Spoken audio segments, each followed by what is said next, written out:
buhay pa? Nasaan sila? Maliligtas ba nila kayo ngayon? Hindi! Mamamatay na kayong dalawa.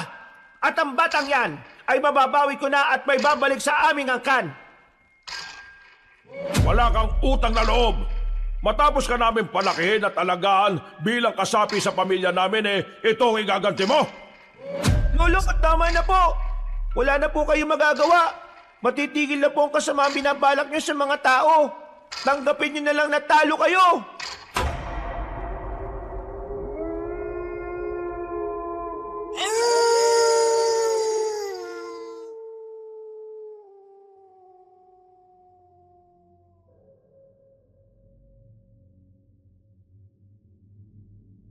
Mapagpalang araw sa inyong lahat mga kabangers. Nais ko lamang ibahagi ang isang karanasan na hinding-hindi mabubura sa isipan ko. Ito ay nangyari sa probinsya ng Romblon. Isang karanasan na muntikan ang maghatid sa amin sa huling hantungan. Dahil kasi rito, napatunayan namin na bukod sa mga pangkaraniwang tao, may mga kakaibang nilalang palang naninirahan sa mga liblib na parte na kagubatan. Sa mga nangyari sa amin ay masasabi kong maswerte kaming nakaligtas. Pero habang buhay naming daladala ang takot at trauma na dinanas namin sa nakaraan. Isang angkan na mga aswang, yun ang naging mitya ng aming mga buhay. At kung papaano kami nakaligtas, yun ang inyong susubaybayan. Ako nga pala si Jericho. Kabanong, mga kabangers at kayanggaw, ito ang aking kwento.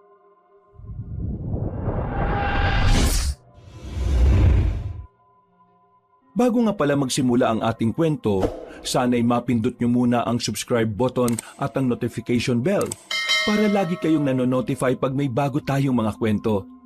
At huwag nyo rin kalilimutan mag-like at comment.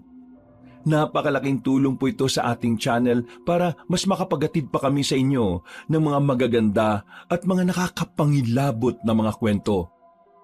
At ngayon, sa ating pagpapatuloy.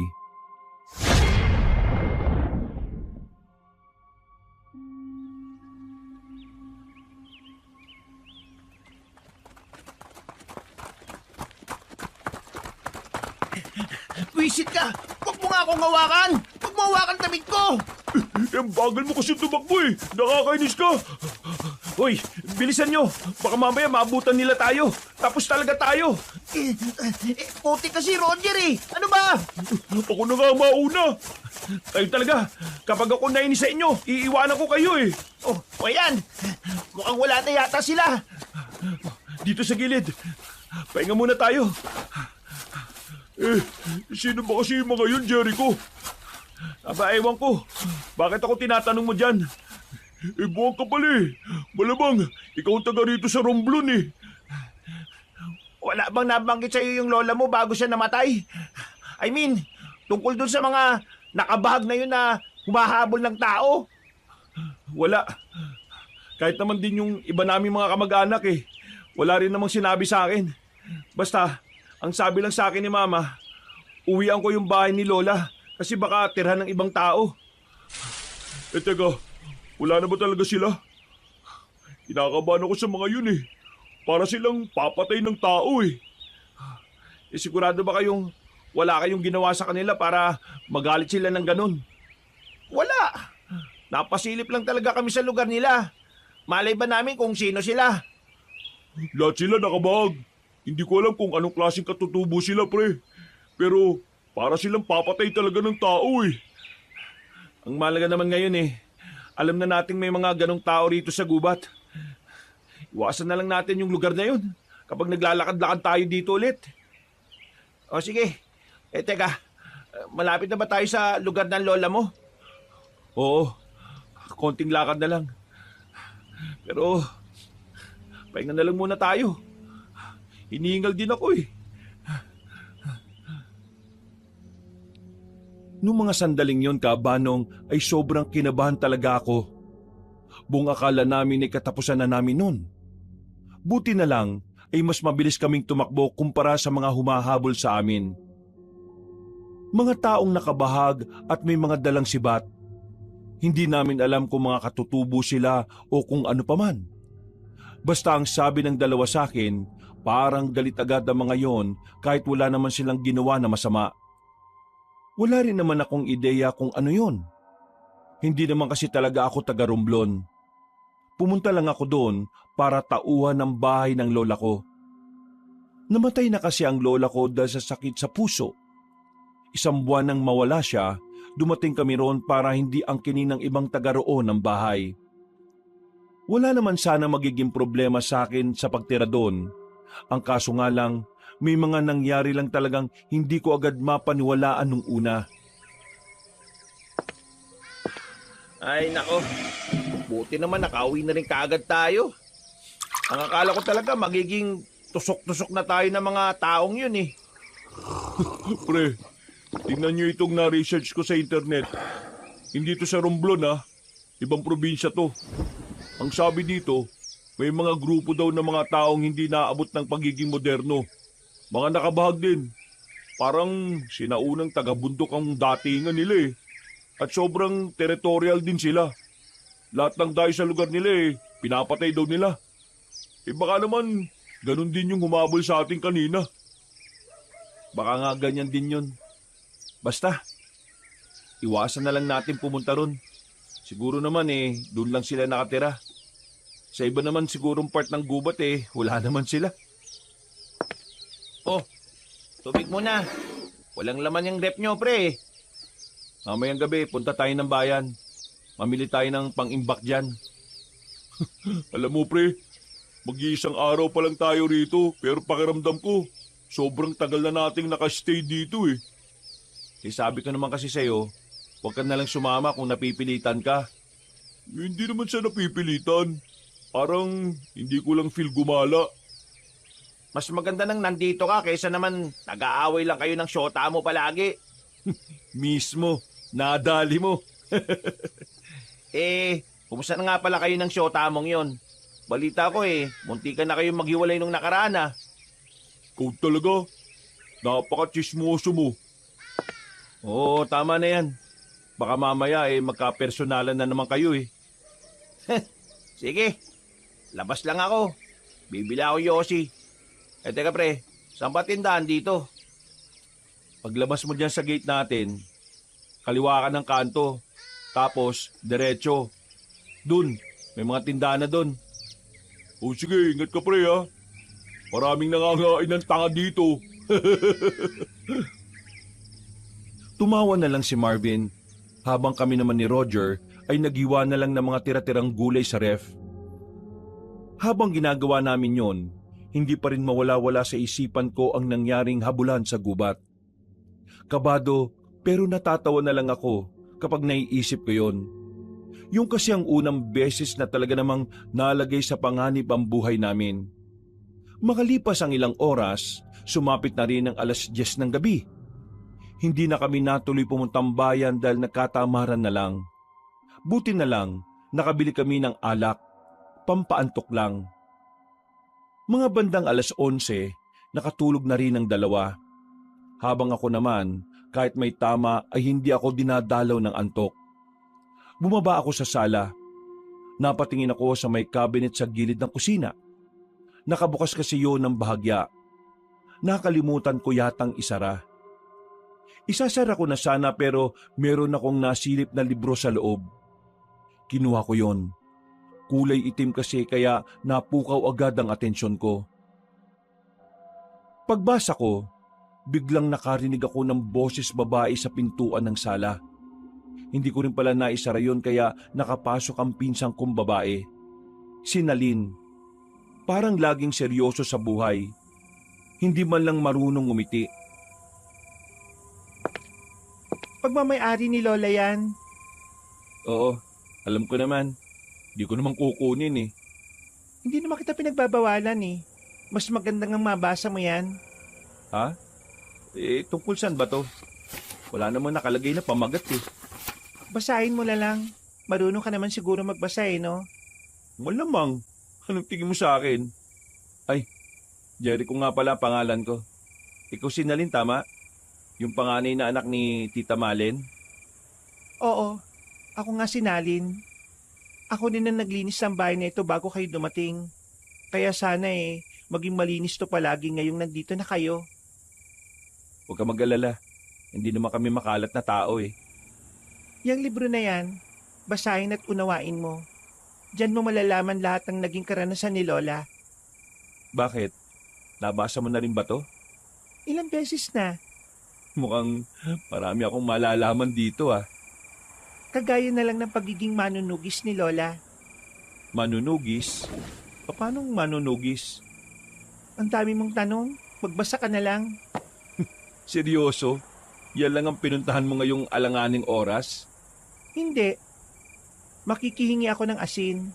Walang asin sa bahay Walang pamari sa mangga. Asin? Sige, kuha ka na lang sa kusina. Babasahin ko na ito ngayon din.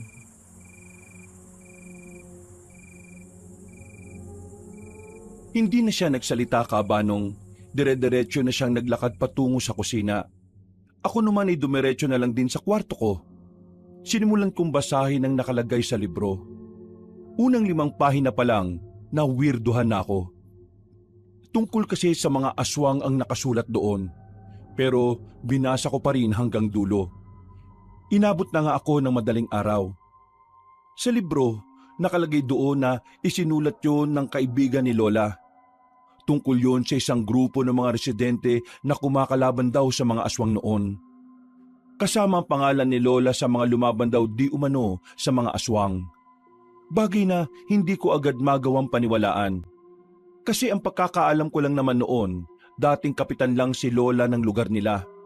At wala rin namang nakwento sa akin si Mama na ang lola ko ay naging parte ng kilusan kontra sa mga aswang. First of all, totoo ba yung mga aswang na yan? Natawa ko sandali. Nilagay ko na lang sa gilid ng kama ko ang libro at natulog na rin. Mga bandang 8:00 ng umaga, ginising na ako ng 2. Rekta kaming pumunta sa palengke na walking distance lang din naman mula sa bahay. Pre, hanggang kailan nga ulit tayo rito? Bakit? Gusto mo na bang umuwi? Baliw, hindi. Parang gusto ko na nga tumira dito Meron kasi siyang nakitang magandang babae dyan sa kabilang kanto. Kala niya papatulan siya Bakit? Sino magandang babae? Basta, maganda. Hindi ko alam pangalan Hindi naman ako taga rito. Puro ka babae. Hindi ka naman sinasagot Uy, grabe naman. Bakit may pag-atake? Natatawa na lang kami at saka nakarating na rin sa palengke. Marami kaming kamag-anak sa palengke kaya kahit na papaano, nakatipid pa kami ng pera. Pag-uwi namin sa bahay ay agad kaming nag-asikaso. Pagkatapos ng tanghalian, naganda na rin kami para sa pag-alis namin. Papunta kami ng bayan para mamili ng mga pang-imbak sa ref. Habang nasa biyahe kami, may narinig kaming usapan ng mga estudyante. Tungkol daw yon sa isang aswang na nakita nila sa gubat. Nung una, binabaliwala ko lang kasi baka gawa-gawa lang nila. Pero noong may marinig akong pamilyar na salita mula sa kanila, agad kong naalala ang mga nabasa ko sa libro. Binanggit kasi nila ang pangalan ng samahan ng Kuko at Pangil. Yun ang samahan na sinasabi na kasali si Lola. Tatanungin ko sana ang 2 bata kung saan nila narinig ang samahan na yon, pero hindi ko na ginawa dahil baka pagtawanan lang ako ng 2 kong kaibigan. Nakarating kami ng bayan. Maraming tao. Parang Maynila rin. Pero di hamak na mas malinis sa mga pamilihan sa Romblon. Nung mga sandaling yon, kinalimutan ko na muna ang mga tungkol sa aswang. Sa isip-isip ko, hindi ko na nga dapat pinag-abalahan pa ang mga bagay na hindi ko naman sigurado kung totoo. Kanina, dun sa kabila, may lumapit sa akin babae. May inaalok na kwintas. Pangotra daw sa masasamang elemento. Gaya na lang daw ng aswang. Tapos, nagpresyo, 500 isa. Papisaan naman daw pero hindi ako bumili. Baka mamaya modus lang yun Baka may iba pa siyang inaalok, hindi mo lang inalam. Malay ko. Hindi naman ako taga rito Baka mamaya yung babaeng yung pala yung mismong aswang. Aswang ang putik. Kakabasa mo siguro yun ng comics no? Pero, seryoso naniniwala ba kayo sa mga aswang? I mean, oo, napapanood natin dati sa mga palabas. Pero, minsan ba naisip nyo na totoo sila? Mukha ba akong naniniwala sa ganyan? Tingnan mo nga itong mukha na to. Eh ikaw, Jericho, naniniwala ka ba na may mga aswang? Hindi. Mas naniniwala pa ako sa sinabi ni Mang Tonying na dati siyang kapre. Saan mo naman ba kasi narinig na totoo yung mga aswang na yan ha, Marvin? Sa matatanda, Sa matatanda, naniwala ka naman. malamang, sila mas nakakaalam ng mga ganong bagay Ay nako, totoo man o hindi ang mga aswang, ang isipin nyo na lang, kailangan na natin makauwi para makapagpahinga na. Masakit na mga paa ko kakalakad natin maghapon Natigil naman ang usapan tungkol sa bagay na yon. Pero ako, habang nasa biyahe na kami pabalik, muli na naman bumalik sa alaala ko ang tungkol sa mga nabasa ko sa libro. Kahit sa isipin kong hindi naman yun totoo. Para bang may kaunting parte ng utak ko ang nagsasabing dapat akong maniwala doon. Makalipas lang ang ilang minuto, ay nakauwi na rin kami. Sakto namang naabutan namin si Nalin sa bakuran namin. Nagwawalis at sinusunog ang mga tuyong dahon. O Nalin, hindi mo naman kailangan gawin yan Kami na sana ang gagawa niyan. Namili lang kami sa bayan. Hindi kasi ako mapakali kapag hindi ko ito nagagawa Pre, kilala mo siya? Malamang, pinsan ko yan Pinsan mo? Siya yung nakita kong maganda sa kanto Miss, crush ka raw nitong kaibigan namin. Para ka naman sira. Tuloy ako. Pasensya na. Wala kasi akong pakialam sa lalaki Alay ko, busted ka agad. Nabasa mo na ba yung libro? Oo, nabasa ko na. Alam mo na siguro kung saan nagmula Tungkol dyan, pwede bang bukas na natin yung pag-usapan? Pasok ka muna sa loob. May dala kaming pagkain. Hindi na. Tatapusin ko na lang ito at uwi na rin naman ako sa amin. Ha? Sigurado ka? Oo, busog pa naman ako Ay, siya nga pala. Itong dalawa kong kaibigan ay si Marvin. Ito namang isa ay si Roger. Hindi na nagsalita pa si Nalin. Ngumiti lang siya ng papilit. Pumasok na rin kami sa loob para may tuloy na ni Nalin ang ginagawa niya.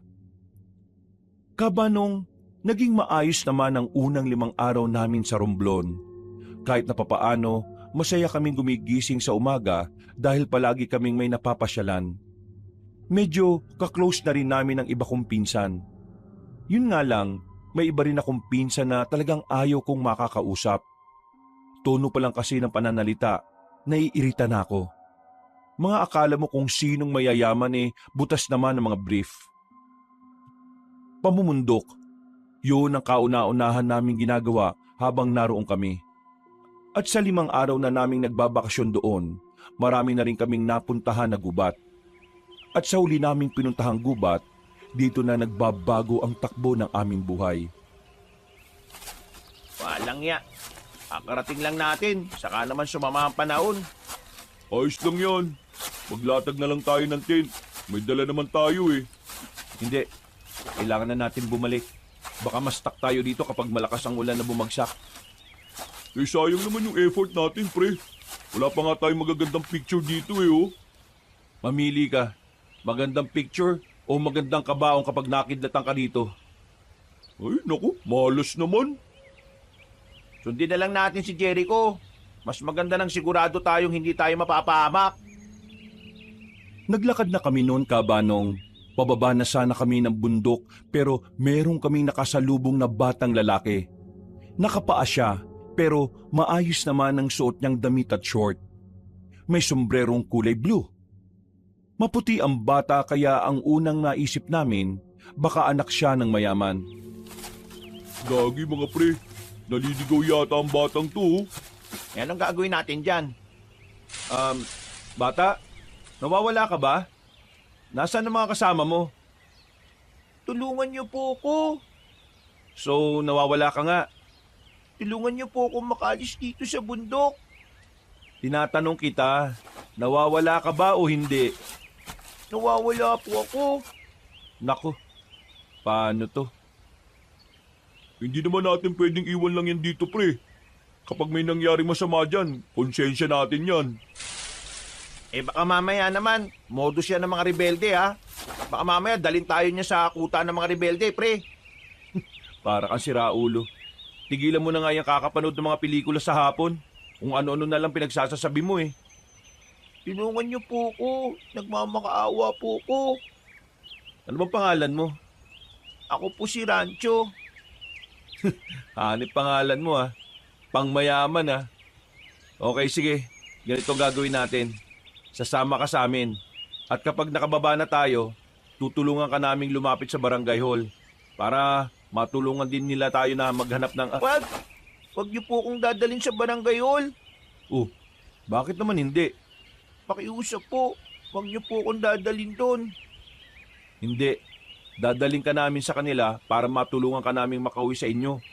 Kung ayaw mo, bahala ka. Iwanan ka namin dito. Pero kasi po, huwag ka na nga makulit. Pasalamat ka pa nga tutulungan ka namin Tara na, baka abutan pa tayo ng malakas na ulan dito. Wala nang nagawa ang bata at sumama na lang din siya sa amin pababa ng bundok. Nung oras na yon, pangkaraniwang bata lang talaga ang tingin ko sa kanya. Ganon din naman ng dalawang kaibigan ko. Saktong pagdating namin sa kalsada, bigla namang bumagsak ang malakas na ulan. Mabuti na lang ay kagad kaming nakasilong sa may gilid. Lamig na lamig kami. Samantalang yung batang lalaki ay parang wala man lang nararamdaman. Napansin ko rin na mula nang makasama namin siya ay palagi siyang tulala. Uy, bata, alam mo bang pangalan ng mga magulang mo? Uy, natanong ka Wala na po kong mama at papa Pero meron po kong lolo at lola. Sila pong kasama ko sa bahay. Pero ayoko na po sa kanila. Ha? Ayaw? Anong ayaw?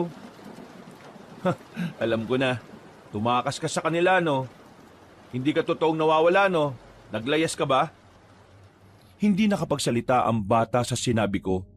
Napayuko na lang siya kaya alam ko kagad na tama ang hinala ko. Nako, tumakas ka sa inyo. Bumalik ka na lang sa inyo. Baka isipin pa ng mga magulang mo, kinidnap ka namin. Kinidnap? Ano po yung kinidnap? Kinidnap? Yun yung kinuha ng isang tao ang isang bata nang walang paalam sa magulang. Tapos ibebenta sa sindikato at yung bata gagawin palaman sa siopaw. Uy, hindi sasasabi mo. Tinatakot mo pa yung bata Talaga naman Kung hindi siya uuwi sa kanila, baka ganun ang gawin sa kanya ng ibang tao. Kaya nga po ko sa inyo sumama kasi nararamdaman ko pong mabubuti kayong tao Aba, marunong ka rin pala mambola Teka, sandali. Bakit ka ba tumakas sa inyo? Pakiusap po, huwag niyo na po akong ibalik sa kanila. Ayoko na po ron. Malupit po sila sa akin Ano? Malupit? Bakit? Sinasaktan ka ba nila? Tumango-tango ang bata at bakas ang takot nito sa muka. Humawak siya sa pantalong ko. Nararamdaman ko ang panginginig ng kamay niya. Hindi dahil sa lamig ng ulan, kundi dahil sa pangamba na kanyang nararamdaman. Kapag binalik niyo po ako sa kanila, baka yun na po yung uling sandali ko. Kaya pakiusap po, huwag niyo na lang akong ibalik sa mga tumatayong magulang sa akin. Naniniwala ba tayo dyan, mga pre? Mamaya sumami tayo dyan, ha? Tingnan mo naman yung bata, pre, nanginginig at umiiyak na. Bata, ganito kasi yan no? Kapag hindi ka namin sinauli sa lolo't lola mo, at kapag nalaman nilang kami ang nakakita sa'yo, kami mapapahamak. Baka mamaya, kasuhan nila kami ng kidnapping. Kaya ang gagawin natin ganito hihingi tayo ng tulong sa kinauukulan. Sa bayan, dadaling ka namin doon para kahit hindi kayo sorry sa bahay nyo, merong magbabantay sa'yo. Alam mo, kaming tatlo kasi wala naman kaming alam sa pag-aalaga ng bata Basta po, huwag niyo akong ibabalik sa lolo't lola ko. Huwag po. Sige, akong bahala. hindi ka namin ibabalik sa kanila. Baka abutin na tayo na kinabukasan kung hihintayin pa nating tumigil yung ulan. Umaligo na lang kaya tayo para makabalik na tayo kaagad. Eh yung bata paano? Ay bata, kaya mo bang maligo? Wag, hindi yan pwede. Kaya ko po. Sanay po ko sa lamig. Ha? Sigurado ka ba? Opo, sanay na sanay po ko. Malimig po kasi palagi sa kwarto ko, dun sa amin. Nilusong namin ang malakas na ulan. Yun na lang kasi ang tanging paraan para makauwi kami.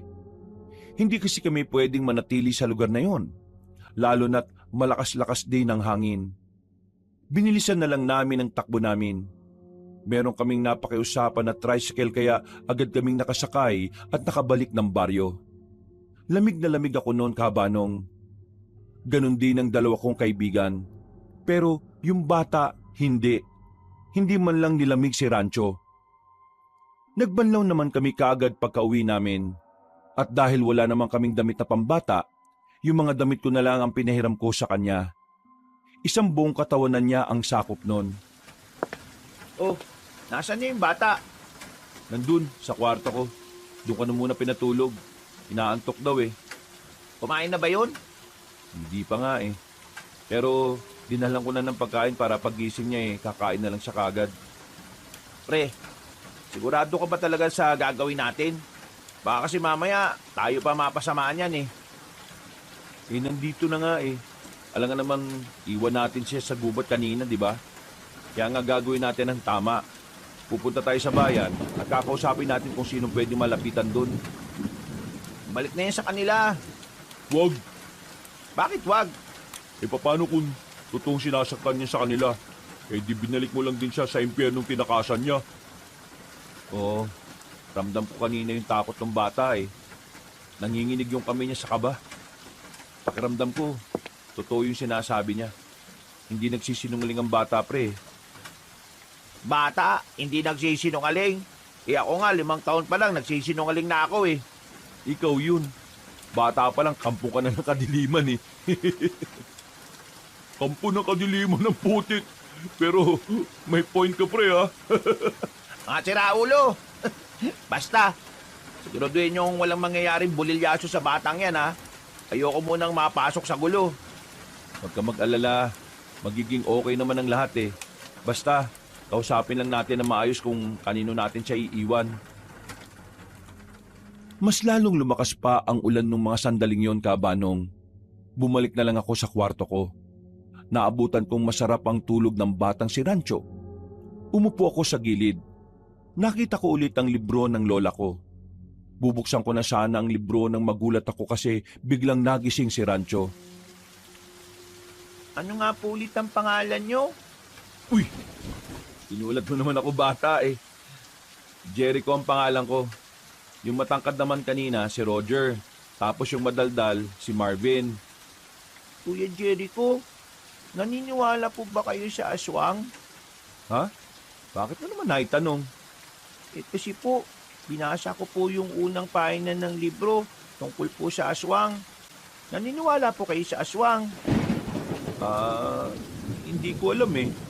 Ang sabi lang kasi ng pinsan kong babae, basahin ko raw to. Eh di binasa ko. Lahat nga nang nakalagay dito tungkol sa aswang.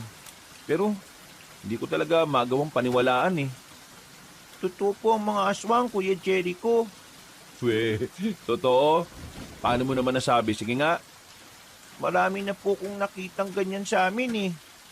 Ay nako, niloloko mo lang ako. Mga kawangis ng tao. Pero may mga kakaibang kakayahan. Malalakas, mabibilis, kayang magbago ng anyo bilang halimaw. Kumakain po sila ng tao at ang namumulan nilang mga mata, yun ang pinaka nakakatakot. O sige, sabihin na natin totoo nga ang mga aswang. Nasaan naman kaya yung mga yun? Kadalasan po nasa gubat. Pero may isang angkan po ng mga aswang na mayaman. Bilyonaryo po. May mga negosyo po sa Maynila. Kaya hindi po talaga iisiping aswang sila. Kasi kung mamumuhay sila, parang kagaya rin po ng sa tao. Sa mga sinabing yun ni Rancho ay napaisip talaga ako sandali, Kabanong. Alam ko naman na mahirap paniwalaan ang sinasabi niya, pero pakiramdam ko, parang may kung anong bagay ang nagtutulak sa akin para tutukan ang bagay na yon. Palabas na sana ako ng kwarto ko para tumambay na lang sana sa sala, pero biglang may sinabi pa siya sa dulo. Kuya Jericho, marami pa sila at malapit na silang magbalik dito sa probinsyang to. Hindi na lang ako sumagot. Naglakad na lang ako palabas at bumaba ng sala. Pero aminado kong medyo nagulo ang utak ko dahil sa sinabi niya. Napansin naman yun ng dalawa pero hindi ko na lang sinabi sa kanila kung bakit. Wala. Pagod lang siguro. Tsaka masama ang pakiramdam ko. Pasensya ka na kasi ako nagsuggest na lumusong tayo sa bahay. Wala naman kasing ibang way. Tingnan mo, 9:00 na. Malakas pa rin ang ulan. Kung hindi tayo umalis, baka nandun pa rin tayo hanggang ngayon. Ang defensive mo naman. Hindi naman kita sinisisi, no? Kailan ba natin dadalhin sa bayan ng batang yun? Di kapag tumila na yung ulan, dali na natin siya sa bayan. Bukas, kung wala ng ulan. O bata, bakit nagising ka na? Gabi pa oh. Niya po kasi ako kasi wala po akong ginagawa eh. Pwede po bang ako na lang ang maghugas ng plato niyo sa lababo? Nagkatinginan kaming tatlo. Ikinabigla namin ang sinabi niyang yon. Habang tumatagal kasi, kapag nagsasalita siya ay parang hindi naman siya bata. Parang hindi akma yung mga sinasabi niya sa edad niya. Bihira na lang kasi kami makarinig ng batang nagkukusang loob na maghugas ng plato. Wag na. Di ka naman dito kasambahay eh. Isa pa, bata ka pa. Hindi ka namin uutusan dito. Si Marvin ang gagawa nun. Gusto naman niya eh. Why not? Hayaan mo na siya. Uy, huwag kang tamad dyan. Bisita yan natin dito, no? At saka, hindi naman niya abot yung lababo eh. Sige na, Marvin. Hugasan mo na yung plato. Ayaw ko naman po eh. Hindi. Bisita ka rito. Hindi ka dapat pinapakilos. Isa pa, bata ka. Dapat nga nagpapahinga ka na sa taas eh. Hindi pa po kasi ako makatulog, Kuya Jericho.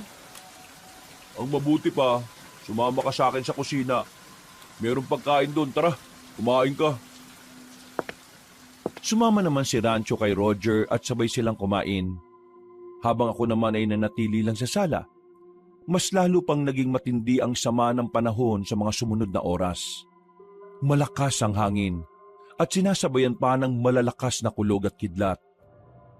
Mga bandang 12:00, nakaramdam na rin ako ng antok. Ako ang kasama ni Rancho sa kwarto. Nagtabi na kaming matulog dahil malaki naman ang kama. Bandang 3:00 na madaling araw, nagising ako nang maramdaman kong wala na sa kama si Rancho. Tiningnan ko sa sahig sa pag-aakalang lumipat lang yon ng higaan. Pero wala ang bata. Lumabas ako ng kwarto ko, bumaba ng sala. Pero wala rin doon si Rancho. Kaya kinabahan na ako, Kabanong. Binuksan ko ang ilaw. Napansin ko si Rancho sa labas ng bahay. Naroon siya sa tapat. May silungan naman doon kaya hindi siya nababasa ng ulan. Nakatayo lang siya at parang nakatingin sa malayo. Oh, Rancho, ang ginagawa mo dyan? Di ba dapat natutulog ka na? Kuya, bakit po may masasamang nilalang sa mundong ito? Ha?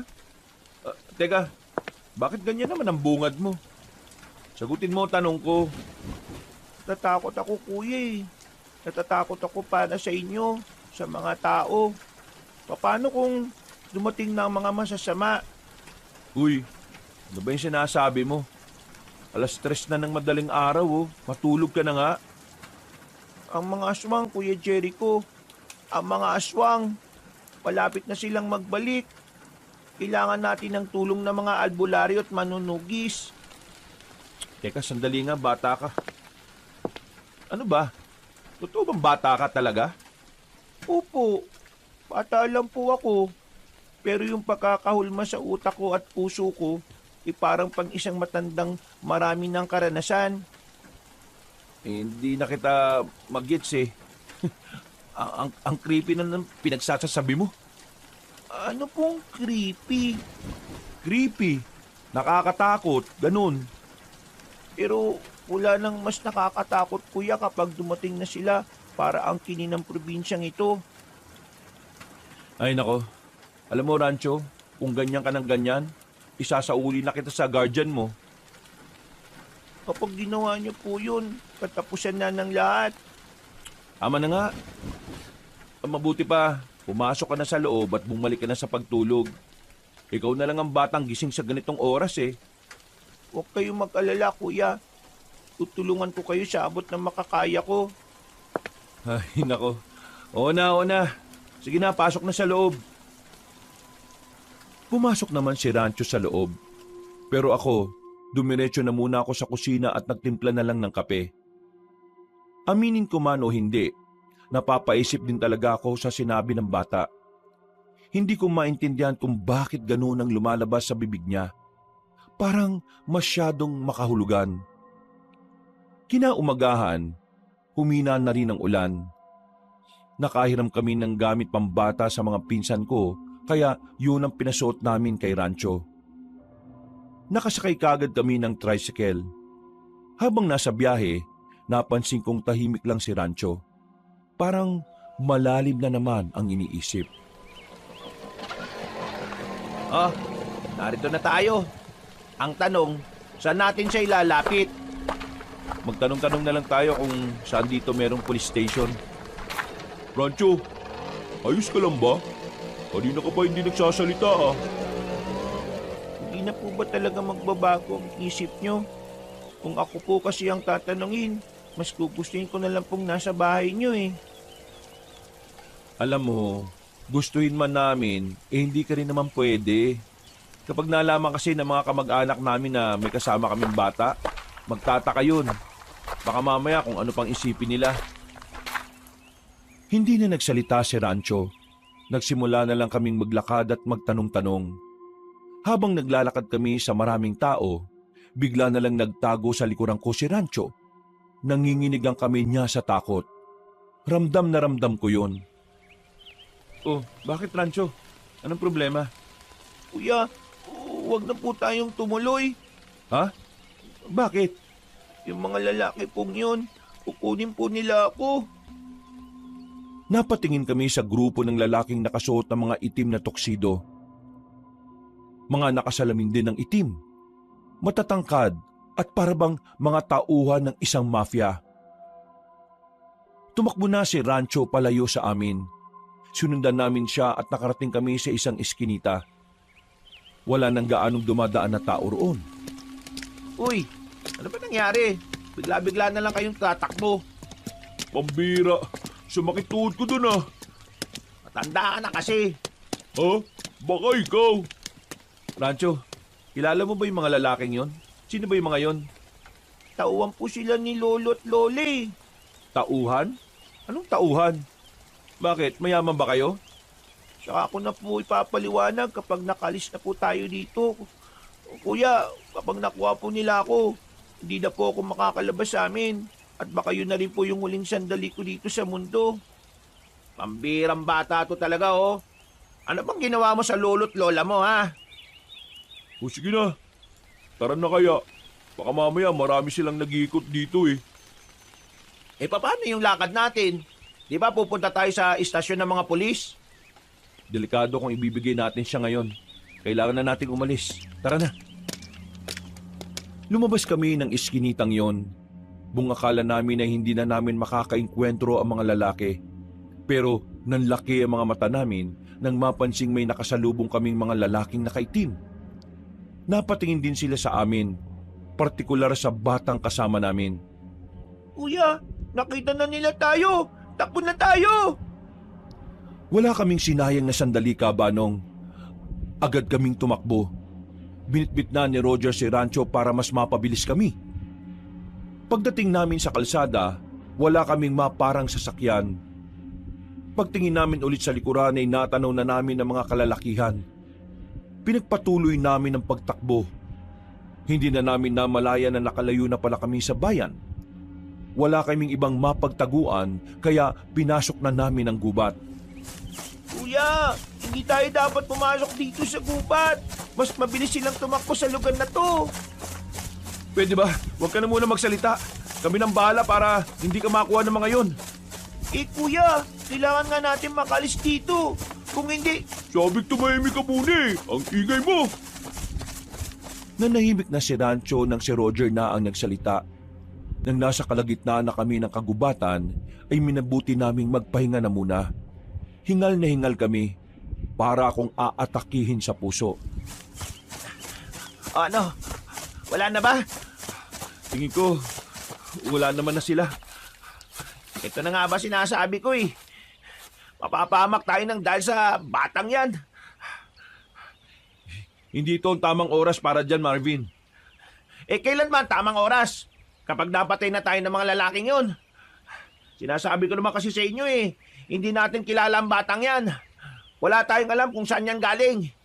Paano kung galing pala yan sa big time na sindikato sa bansa natin? Eh di, tapos na tayo ngayon. Ano gusto mong gawin ngayon? Ibigay na lang natin tong bata kahit alam nating magiging impyerno ang buhay niya ron? At naniniwala talaga kayo sa sinasabi ng batang yan? Tingnan nyo nga oh, hindi niya nga sinabi sa atin na mayaman sila. At may mga taon na naghahanap sa kanya. Kaya bakit kayo maniniwala sa batang hindi naman sinasabi ang totoo? Pasensya na po kayo. Kung dahil sa akin ay nagtatalo po kayo. Wala na po kasi talaga akong malapitan eh. Kayo na lang po ang pag-asa ko para makaligtas sa kanila. Pwede ba mamaya na natin pag-usapan ang mga bagay na yan? Ang una nating isipin ngayon, kailangan natin matakasan ng mga humahabol sa atin. Napabuntong hininga na lang si Marvin. Nakukuha ko naman ang pinupunto niya. At alam ko naman na nag-aalala lang din siya sa kaligtasan namin. Pero sa kabilang banda, hindi naman din namin pwedeng iwan na lang si Rancho. Kami ang nakita niya sa gubat. Konsyensya namin kung may masamang mangyari sa kanya. Tingin ko nga nun, meron talagang magandang dahilan kung bakit nagtagpo ang landas namin. Nang masiguro naming wala na nga ang mga humahabol sa amin, ay agad na rin kaming lumabas doon at bumalik sa kalsada. Kabadong malala pa rin kami noon kaya hindi kami nagpakakampante. Kanina pa tayo naglalakad. Bakit walang dumadaan na sasakyan dito? Ay nako, malas talaga oh. Hindi ba sabi sa atin ng mga pinsan ni Jericho, wala talagang gaanong dumadaan dito kasi mas malayo to kaysa dun sa kabilang kalsada. Kailangan natin bumalik sa sentro. Pero kuya, Hindi natin pwede itong lakarin. Sobrang layo. Isa pa, hindi natin alam kung anong meron kapag tinahak natin ang direksyon na yan. Paano yung mga mahabol sa atin kanina? Kaya nga kailangan natin mag-ingat ngayon. Kailangan natin makasakay doon. Kung hindi, mas mahihirapan tayong umuwi. Wala silang palag sa sinabi ko. Binilisan namin ang paglalakad hanggang sa makarating na kami ulit sa sentro. Alerto kami sa paligid. Tingin kami ng tingin sa kahit na saan. Nang matanaw na namin ang nakapilang jeep, pasimple kaming lumapit doon. Nakasakay naman kami. Kaso, nung nasa loob na kami, ay nakita namin ang mga nakaitim na lalaki sa labas. Sumenyas lang ako sa mga kasama ko na kumilos lang ng normal. Si Rancho naman ay ipinasok ko sa damit ko ang ulo para hindi makita ang mukha niya. Nakahinga kami ng maluwag nang makita naming lumagpas na ang kalalakihan. Pag-andar ng jeep, ay para kaming nabunutan ng tinik sa lalamunan. Ligtas kaming nakabalik sa baryo namin. Nakita ng iba kong kamag-anak ang batang si Rancho pero hindi na lang namin kinausap ang mga yon. Dakong hapon, habang nagpapahinga kami para makarecover sa mga nangyari, biglang dumating naman si Nalin, ang pinsan kong dating nangangalaga ng bahay. Napatingin agad siya kay Rancho. Si Rancho naman ay nakaramdam ng pagkailang kaya agad siyang umakyat sa itaas. Natakot yata sa iyo yung bata. sino yung batang yun? Ayon? Wala. Hindi gusto ni Lola na may ibang tao dito, maliban sa mga kaibigan mo. Oo. Kalma. Si Rancho lang yun. Anak ni Marvin. Ha? Anak ko? Si Rancho? Ha? Oo. Anak ko nga. Dinala ko na rito kasi walang makakasama sa bahay eh. Nagpaalam ka ba sa asawa mo? Wala naman siya magagawa dahil ako ang bata sa bahay namin. Pag-usap tayong dalawa. Uy, teka. Tayo? Crush pa rin naman kita kahit na hindi ka ang gusto ko makausap. Jericho, sumama ka sa akin sa labas. Ha? Ako? Nauna nang naglakad si Nalin palabas. Agad din naman akong sumunod sa kanya. Hindi ko alam kung bakit weirdo ang kinikilos ni Nalin noong mga sandaling yon. Seryoso lang siyang nakatingin at parang inaalam kung ano ang una kong sasabihin. Bakit? Ano bang problema? Tukol ba ron sa anak ni Marvin? Saglit lang naman yun sila. Aalis din sila kaagad. Hindi mo ako maliloko. Hindi anak ng kaibigan mo yon. Anak nga, marunong akong kumilatis ng taong nagsisinungaling. Kaya hindi kayo pwede maglihim sa akin. Hindi yun anak ng kaibigan mo. Ngayon, sabihin mo sa akin, saan niyo siya nakuha? Pambihira. Manghuhula ka ba? Oo na, sasabihin ko na. Hindi namin siya kinuha. Nakasalubong namin siya habang namumundo kami kahapon. Ibabalik naman namin siya sa pamilya niya pero ayaw niya eh. Ang sabi niya kasi, sinasaktan siya ron sa kanila. Kaya ayan, nandito na muna habang hindi pa namin alam kung anong gagawin namin sa kanya.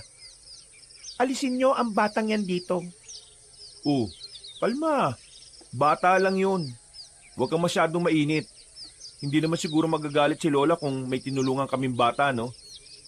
Hindi pa karaniwang batang dinala niyo sa bahay ni Lola. Ha? Anong hindi pangkaraniwang pinagsasasabi mo? Nakita mo naman, no? Bata si Rancho. Nakita mo ba siyang lumipad? Gusto mo ba siyang makitang gumapang ng mabilis? Teka. Iba na yata sinasabi mo eh. May problema ka ba sa pagtira ko rito? Wala. Ang sinasabi ko, yung batang nasa bahay ni Lola. Hindi niyo siya kilala. Nilagay niyo lang sa alanganin ng buhay niyo. At madadamay pang ibang tao sa ginawa niyo. Ano ba kasi talagang sinasabi mo? Paano mo nasabing hindi pangkaraniwan si Rancho? Ang batang yon ay isang aswang. Sandali akong napatigil sa sinabi niya, Kabanong. Hindi agad yung pumasok sa utak ko. Akala ko nung una ay binibiro lang ako ni Nalin. Pero wala sa itsura niya ang ganong gawain. Kaya sa mga sandaling yon, unti-unti na rin akong naging seryoso. Teka, aswang? Tama ba narinig ko? Aswang ang batang yon. Sinasabi ko sa'yo, hindi siya nararapat dito. Hindi nyo alam kung gaano kabangis ang batang pinasok nyo sa bahay na yan. Hindi ako naniniwala.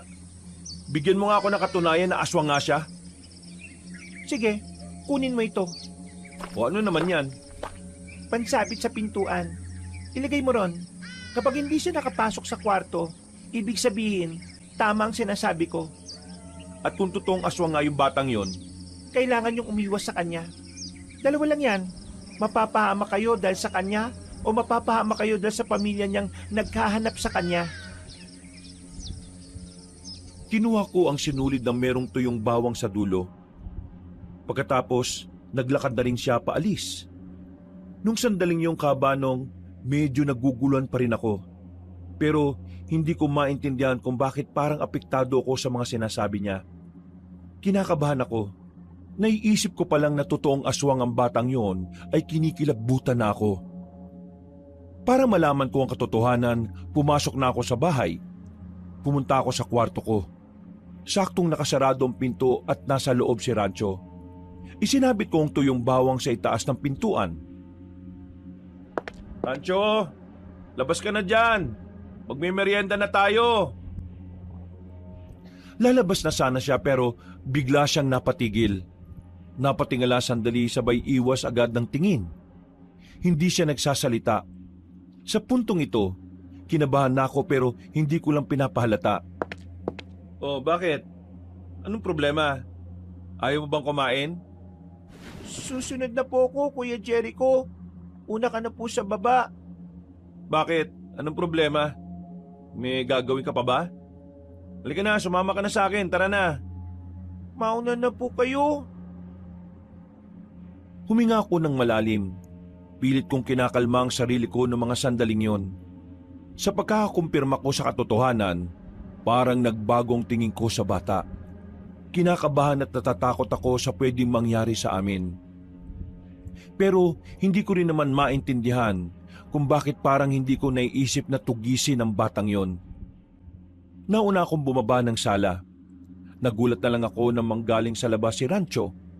Hindi siya lumabas ng kwarto gamit ang pinto. Malamang ay sa bintana siya dumaan. Nagawa niya yon dahil hindi niya talaga kayang lagpasan ang pinto. Oh, saan galing yan? Mag-aala-gala sa labas, alam nang may mahabol sa atin kanina eh. Sa gilid lang po, naganap po ng mga bato. Mga bato? Nagbabato ka na ba? Uy, mais ka nga. Parang hindi bata kausap mo ah. Rancho, kumain ka na muna. Bakit? Saan ka pupunta? Punta lang ako sa kabila sa mga pinsan ko. May kakausapin lang ako. Mamaya na yan, merienda muna tayo. Sandali lang naman to. Naglakad na rin ako palabas ng bahay. Agad kong pinuntahan si Nalin. Sakto namang nakita ko siya sa bakuran nila na abalang nagwawalis. Napatigil siya nang lapitan ko siya. Tumingin-tingin muna ako sa paligid. Nang masiguro kong wala namang ibang makakarinig ng sasabihin ko, ay agad na akong nagsalita. Anong pwede kong gawin? Ano? Napatunayan mo na ba? Oo, pero nalilito pa ako kung anong gagawin ko eh. Hindi ko kasi maramdaman na may panganib na dala sa amin si Rancho eh. Jericho, huwag kang papalinlang. Ang mga aswang natural na masama. Pagsilang pa lang sa kanila sa mundong ito, likas na ang kasamaan sa puso nila. Kaya kailangan mong tugisin ang batang yon. Kung hindi, baka kayong tugisin niya. Teka sandali, may naisip ako bigla. Ano yun? May mga humahabol kay Rancho kanina nung nasa bayan kami. Mga lalaking nakasuot na itim at mga nakasalamin din ng kulay itim. Ang sabi ni Rancho sa amin, tauhan daw yun ng lolo't lola niya. Hinahabol siya. Ayaw niyang umuwi sa kanila dahil baka mawala na siya sa mundo kapag nangyari yon. Kapag nakuha raw siya ng lolo't lola niya, katapusan na raw ng mga tao. Sinabi niya yon? Oo, pero hindi ko kagad mapaniwalaan eh. Hindi ko alam kung totoo yung sinasabi niya.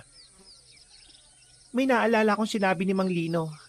May haka-haka raw nung nakaraang taon. May angkan ng mayamang aswang dito sa Romblon. Meron daw silang tinatawag na sugo at alay. Yun daw ang magpapalakas sa lahat ng mga aswang. Naisip ko lang, kung totoong sinasabi ng batang yon, baka siya yung sugo at alay, kaya siya gustong makuha ng mga humahabol sa kanya. Ibig sabihin, yung mga humahabol sa kanya ay mga aswang? Teka nga, bakit parang naniniwala ka sa sinasabi niya? Sabi mo kapag aswang hindi dapat paniwalaan. Kasi nagtutugma yung sinasabi niya sa sinabi ni Mang Lino. Sino naman tong Manglino na to? Sumama ka sa akin para malaman mo kung sino siya. Saan naman tayo pupunta? Basta, sumama ka na lang. Sa labas na ng baryo namin ang bahay na pinuntahan namin. Halos 5 minutong lakaran din. Pagdating namin doon, naabutan namin ng matandang lalaki na puti na ang buhok. Mukhang maangas dahil maskulado ang katawan dahil may edad na. Tapos, ang dami pang tattoo sa katawan. Meron ding hikaw sa ilong at sa labi. Napadalaw yata ang panganay na po ni Lourdes. Bakit? Anong problema? At sino yung kasama mo? Kasintahan mo? Pinsan ko siya. Siya ang bago nakatira ngayon sa bahay na naiwan ni Lola. Ay, ganun ba? Iyo, ano ba pangalan mo? Jericho po ang pangalan ko. Ako naman si Lino. Kaibigan ako ng lola ninyo. Isa akong albularyo at manunugis. Alam mo ba kung ano ang manunugis? Hindi po eh. Sa katunayan, kaya kami narito. May gusto kaming sabihin tungkol sa aswang. Nang marinig yun na matandang lalaki ay unti-unting nawala ang ngiti niya. Sumiryoso ang mukha niya at saka naupo sa mahabang upuan na yari sa katawan ng puno. Hindi na kami nagsayang pa ng oras. Sinabi na namin ni Nalin ang tungkol kay Rancho. Tahimik lang namang nakikinig sa amin si Mang Lino. Pagkatapos, iniwan niya kami sandali at kumuha siya ng mainit na kape. Kalmado siya na parabang sanay na siya sa mga ganoong usapan. Kailangan kong makausap ang batang yon. Pero huwag niyo po siyang sasaktan ha. Kahit na nalaman ko na aswang siya, pakiramdam ko hindi naman siya masama eh. Anong hindi masama? Hindi ka ba nakikinig sa mga sinasabi ko sa iyo kanina? Lahat ng aswang ay masasama. Kung nandito pa si Lola, siya pa mismo magsasabi sa iyo niyan eh. Eh kung talagang masamang aswang si Rancho, dapat sa gubat pa lang eh, dinali na niya kami. Pero hindi eh. Sumama siya sa amin ng mapayapa. Walang nangyaring masama sa amin. Dahil meron siyang gustong mangyari kaya hindi niya kayo kagad sinaktan. Hindi yung ganun. Basta, nararamdaman ko na hindi siya masama. Medyo nakaramdam ako ng konsensya ng mga oras na iyong kabanong. Aminado kong pinag-isipan ko rin naman ng masama si Rancho. Nagbago ang tingin ko sa kanya pero kapag iniisip ko yung pakiramdam na kasama siya, doon ko napagtanto na hindi siya gaya ng ibang aswang. Kumalma muna kayo. Huwag ka mag-alala, iha. Kung walang gagawing banta ang batang yon, wala naman akong gagawin. Basta, kailangan ko na muna siyang makausap. At kailangan ko munang malaman kung ano ang nalalaman niya. Tumutugma kasi siya sa mga haka-hakang nasasagap ko noong nakaraang taon. Gusto ko lang namang malaman talaga kung totoong haka-haka. Kung totoong may mayamang angkan pa rin ang aswang dito sa Romblon. Mang Lino, delikadong naiisip niyo. Paano kung naiintindihan kita, Nalin? Pero kailangan mo magtiwala sa akin ngayon.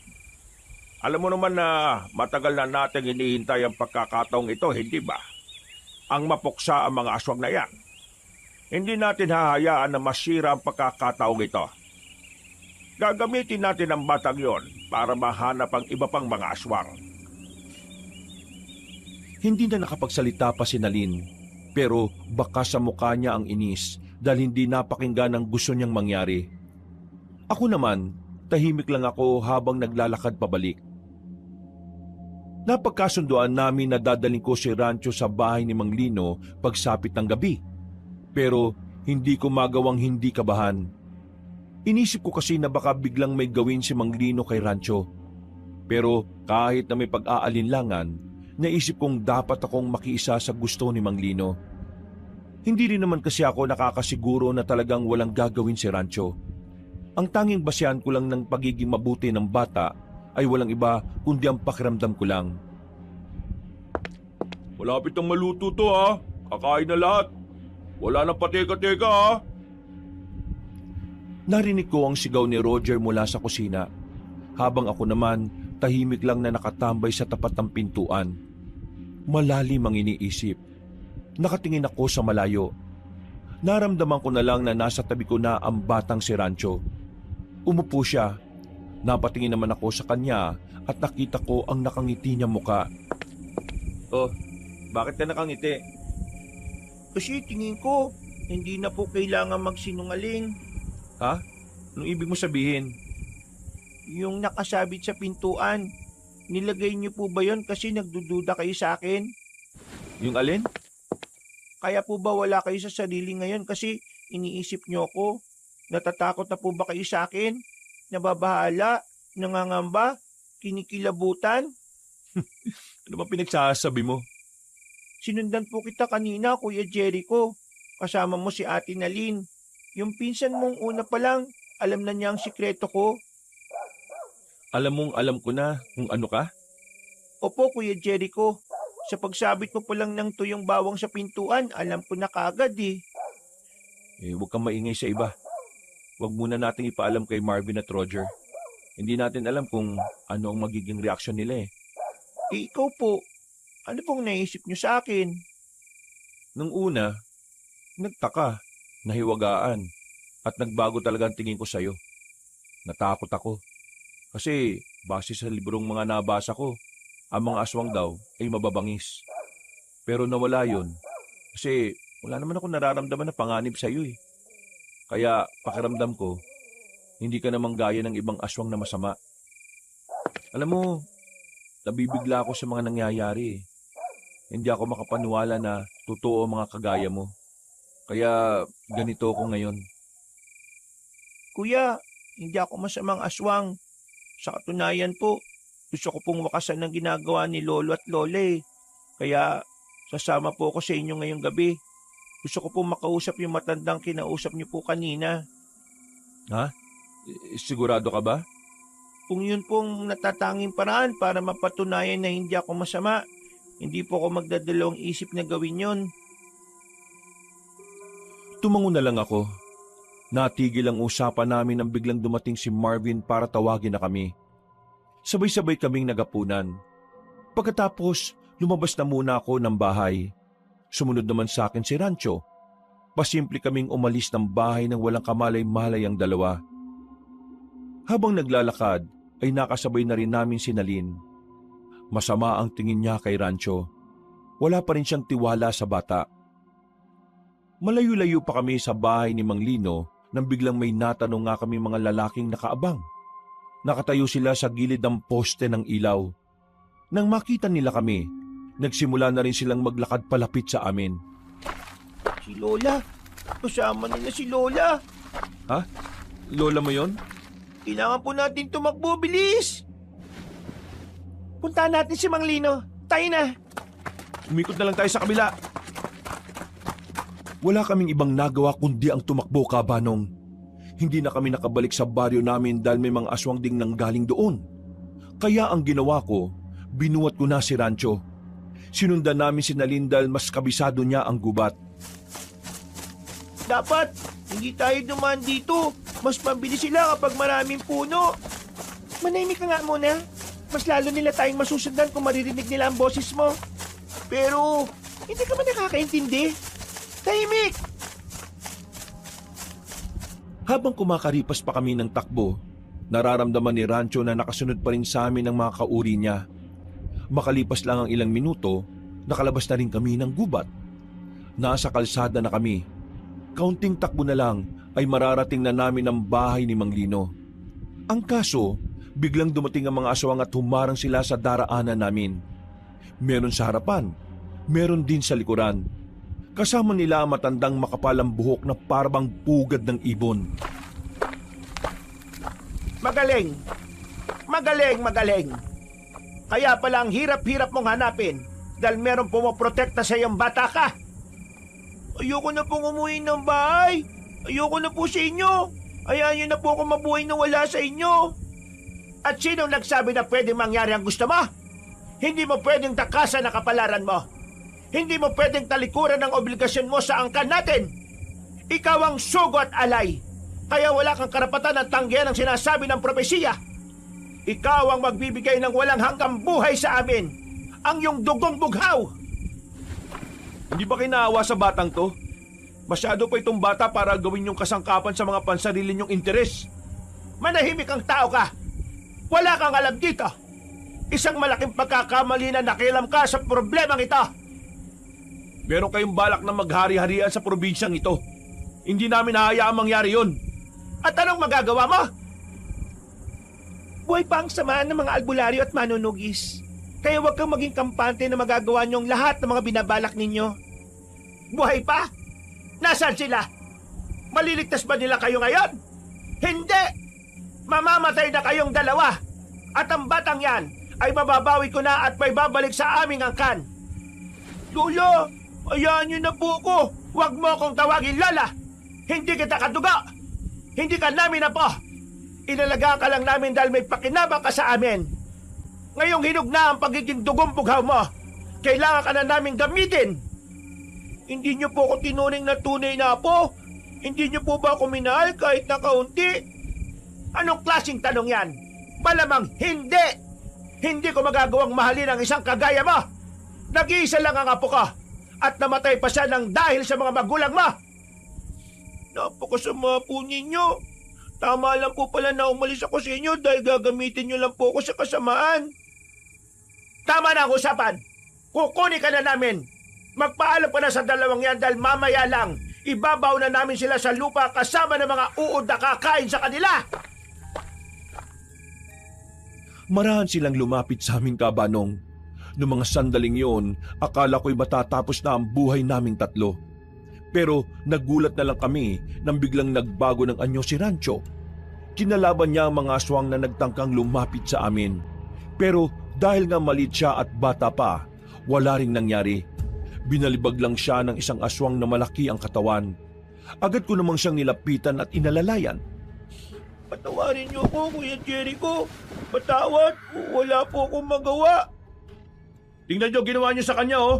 Ang sasama ninyo. Sige na, kunin ang mga yan! Palapit sa amin ulit ang mga aswang. Kinagulat na lang nila na may tumira na ng palaso kay Doña Malia. Tinamaan si Doña Malia sa liig. Napatigil ang mga aswang. Nakita na lang namin si Mang Lino na tumatakbo na palapit sa mga aswang. Dumukot siya ng mahabang katana. Pinagtatataga niya ang mga aswang. Tinamaan ng karamihan. Ang iba naman ay mabilis na nagpulasan. Si Doña Malia naman, kinuha siya ng mga kasamahan niyang aswang at saka dali-daling tumakas. Ala, ayos lang kayo. Saktong dating niyo, Mang Lino. Tatapusin na sana nila kami. Wala ka pa rin kupas, Mang Lino. Magaling ka pa rin. Mas magaling pa rin ang lola ninyo. Siya ang pinaka-veterano sa ganitong gawain. Mang Lino, saan tayo ngayon? Mukhang alam na ng mga aswang kung saan naglalagi itong si Rancho. Sa bahay pa rin. Hindi na babalik yun ngayong gabi. Siguradong patay yung matandang yun dahil sa palasuko na may lason. Mamatay si Lola? Hindi mo ba narinig ang sinabi niya kanina? Hindi kanya tinuring na apo. Kaya wag mo na ituring na lola yung matandang aswang na yon. O sige, tara na. Pumunta na tayo sa bahay ko. Ikaw, bata, lahat ng nalalaman mo, sabihin mo sa akin, ha? Patunayan mo sa akin na hindi ka kagaya nila. Tumango lang si Rancho bilang pagsang-ayon. Pumunta na kagad kami sa bahay ni Mang Lino. At pagdating namin doon, ay wala nang sinayang na oras ang bata. Sinabi na niya ang lahat ng mga nalalaman niya tungkol sa angkan ng mga aswang. Naikwento na ni Rancho ang lahat ng nalalaman niya tungkol sa angkan ng mga aswang. Habang nakikinig nga ko roon, hindi ko maiwasan na hindi kilabutan. Hindi ko inakala na sobrang delikado pala ng pamilyang pinanggalingan ni Rancho. Ayon kasi sa kanya, ang tinuturing niyang lolo na si Don Vino ay isang milyonaryong tao. Marami daw itong ari-arian sa Romblon, pati na rin daw sa ibang probinsya. Meron din daw itong mga negosyo sa Maynila. Nung una, ayaw ko sanang maniwala. Pero ang sabi naman ni Mang Lino, totoo ang sinasabi ng bata. Kahit daw kasi yung iba niyang kasamahan sa pagiging albularyo at manunugis, alam ang mga bagay na yon. Nang makolekta na ni Mang Lino ang lahat ng dapat niyang malaman, pinauwi na muna niya kaming dalawa. Nagkasundo kaming dalawa na lahat ng sinabi ni Rancho, kapalit noon ay ang kaligtasan ng bata. Sa madaling sabi, kasama si Rancho sa poprotektahan nila, kahit pa aswang din siya. Rancho, huwag ka na munang maingay kina Marvin at Roger, ha? Siguradong mabibigla sila kapag nalaman nila yon. Hindi pa sila handang malaman ng mga ganung bagay. Naintindihan mo ba ako? Opo, Kuya Jericho. Maraming salamat po sa ginagawa nyo. Kahit nasong ako, hindi nyo ako pinapabayaan. Huwag kang magpasalamat sa akin. Hindi naman ako ang poprotekta sa iyo eh. Wala naman akong kayang gawin eh. Sila Mang Lino, sila ang poprotekta sa iyo. Kaya dapat sa kanila ka magpasalamat. Tara, bilisan na lang natin ang paglalakad. Nakauwi kami ni Rancho sa bahay na parang walang nangyari. Sinubukan naming umasta ng normal kahit na nakaharap namin ng mga aswang ilang minuto lang ang nakalipas. Wow! Saan ba kayo galing? Gabing-gabi na. Oo nga, saan ba kayo galing? Diyan lang, naglakad-lakad lang. Ito kasing si Rancho eh, hindi raw makatulog. Nagawa niyo pa talaga maglakad-lakad, ha? Alam niyo namang may mga humahabol sa atin kanina. Paano kung nakarating pala yun dito sa atin at nakita kayo? Eh di tapos na kaagad kayo. Ang mahalaga, hindi naman nangyari yung sinasabi mo. O sige na, Rancho. Hintayin mo na lang ako sa kwarto. Tinanggal ko na pala yung kaya makakapasok ka na kaagad. Mabilis na naglakad si Rancho paakyat ng hagdanan. Ako naman ay napaupo na lang sa sala. Nakatulala ako saglit. Hindi pa rin ako nakaka-recover sa mga nalaman ko. Pakiramdam ko, para akong kumuha ng malaking bato na ipapalo sa ulo ko. Malaking pamilya kasi ang kakalabanin namin. Hindi lang basta pamilya, kundi mga kakaibang nilalang pa. Mga nilalang na mas malakas kaysa sa tao. Uy, ayos ka lang ba? Napapansin naming kanina ka pa wala sa sarili ah. Ano ba problema? Malala ba talaga yung pag-aaway na ginawa niyo ni Nalin? O baka nagalit si Nalin kasi nalaman niyang may asawa at anak na itong si Marvin. Uy, pambira. Bigla ako nagkaroon ng anak eh. Pare, bawi mo sa kanya yung sinabi mo ha. Hindi naman yun ang inaalala ko eh. May ibang bagay na gumugulo sa isipan mo? Pag-usapan natin yan. Sakto, marami tayong alak dyan sa rep oh. Hindi. Ayos lang naman ako. Yan tayo eh. Kapag ikaw may problema, ayaw magsabi. Pero kapag kami ang merong problema, dapat sinasabi namin sa'yo. Unfair ka talaga oh. Oo na. Yan nyo. Bukas sasabihin ko sa inyo. Sadyang wala lang talaga ako sa mood pag-usapan yun ngayon. Napapailing na lamang silang dalawa, Kabanong. Alam nilang kapag ganun ako, malabo pa sa sabaw ng pusit na ikwento ko kagad sa kanila ang mga nangyari. Umakyat na lang din ako sa kwarto ko. Nakatulog naman ako na maayos sa kabila ng mga naranasan namin ni Rancho. Kinabukasan, payapa ang paligid. Maaliwalas. Walang kahit na anong senyalis ng mga aswang. Ang sabi sa akin ni Nalin, kumikilos na sila Manglino para magbantay sa lugar.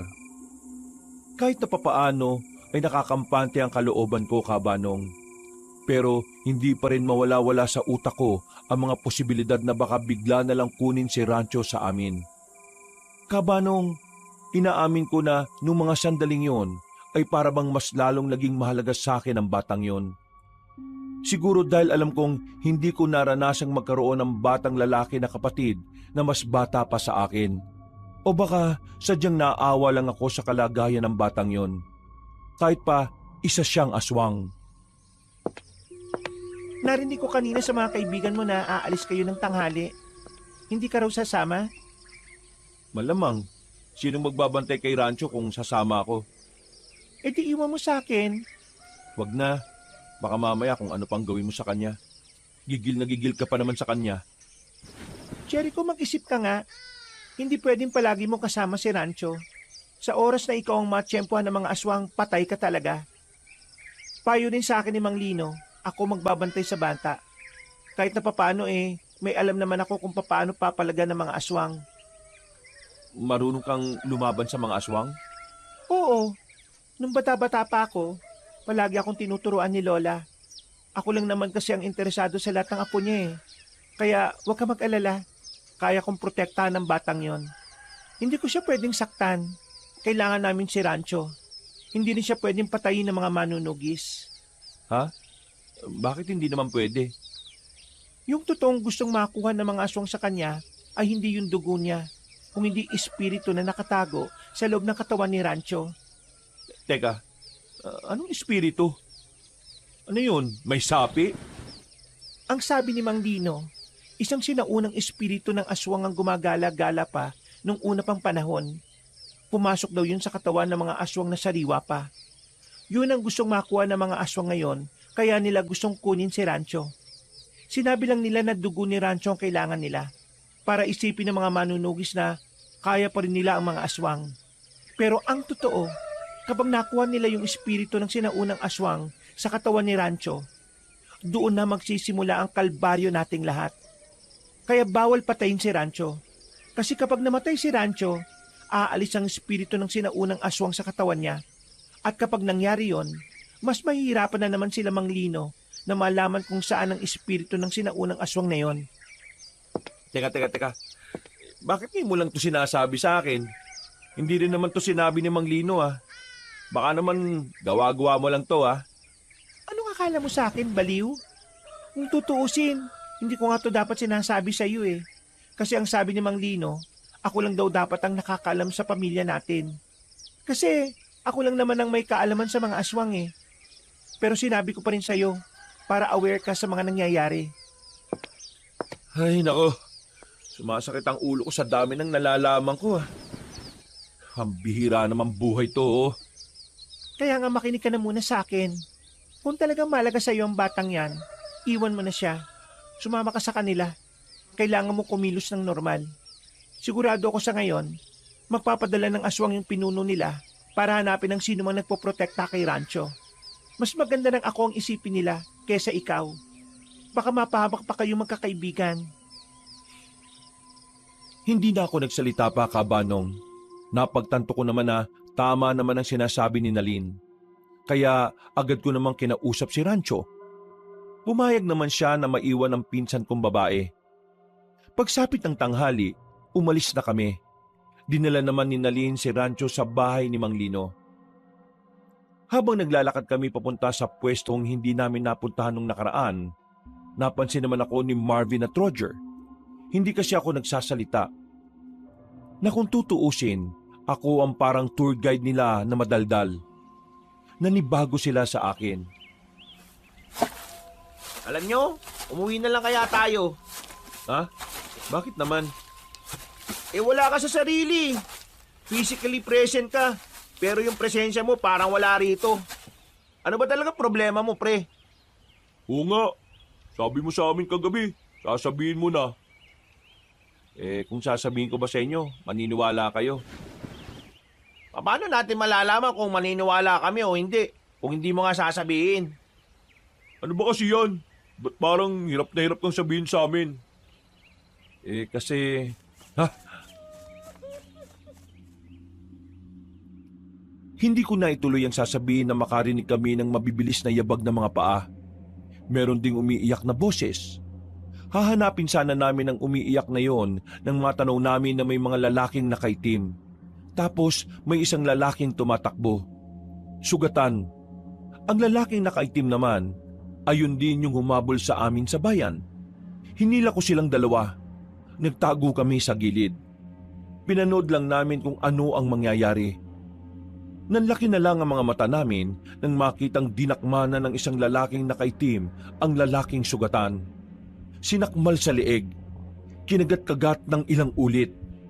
Hindi tumigil kahit nagmamakaawa na ang lalaki.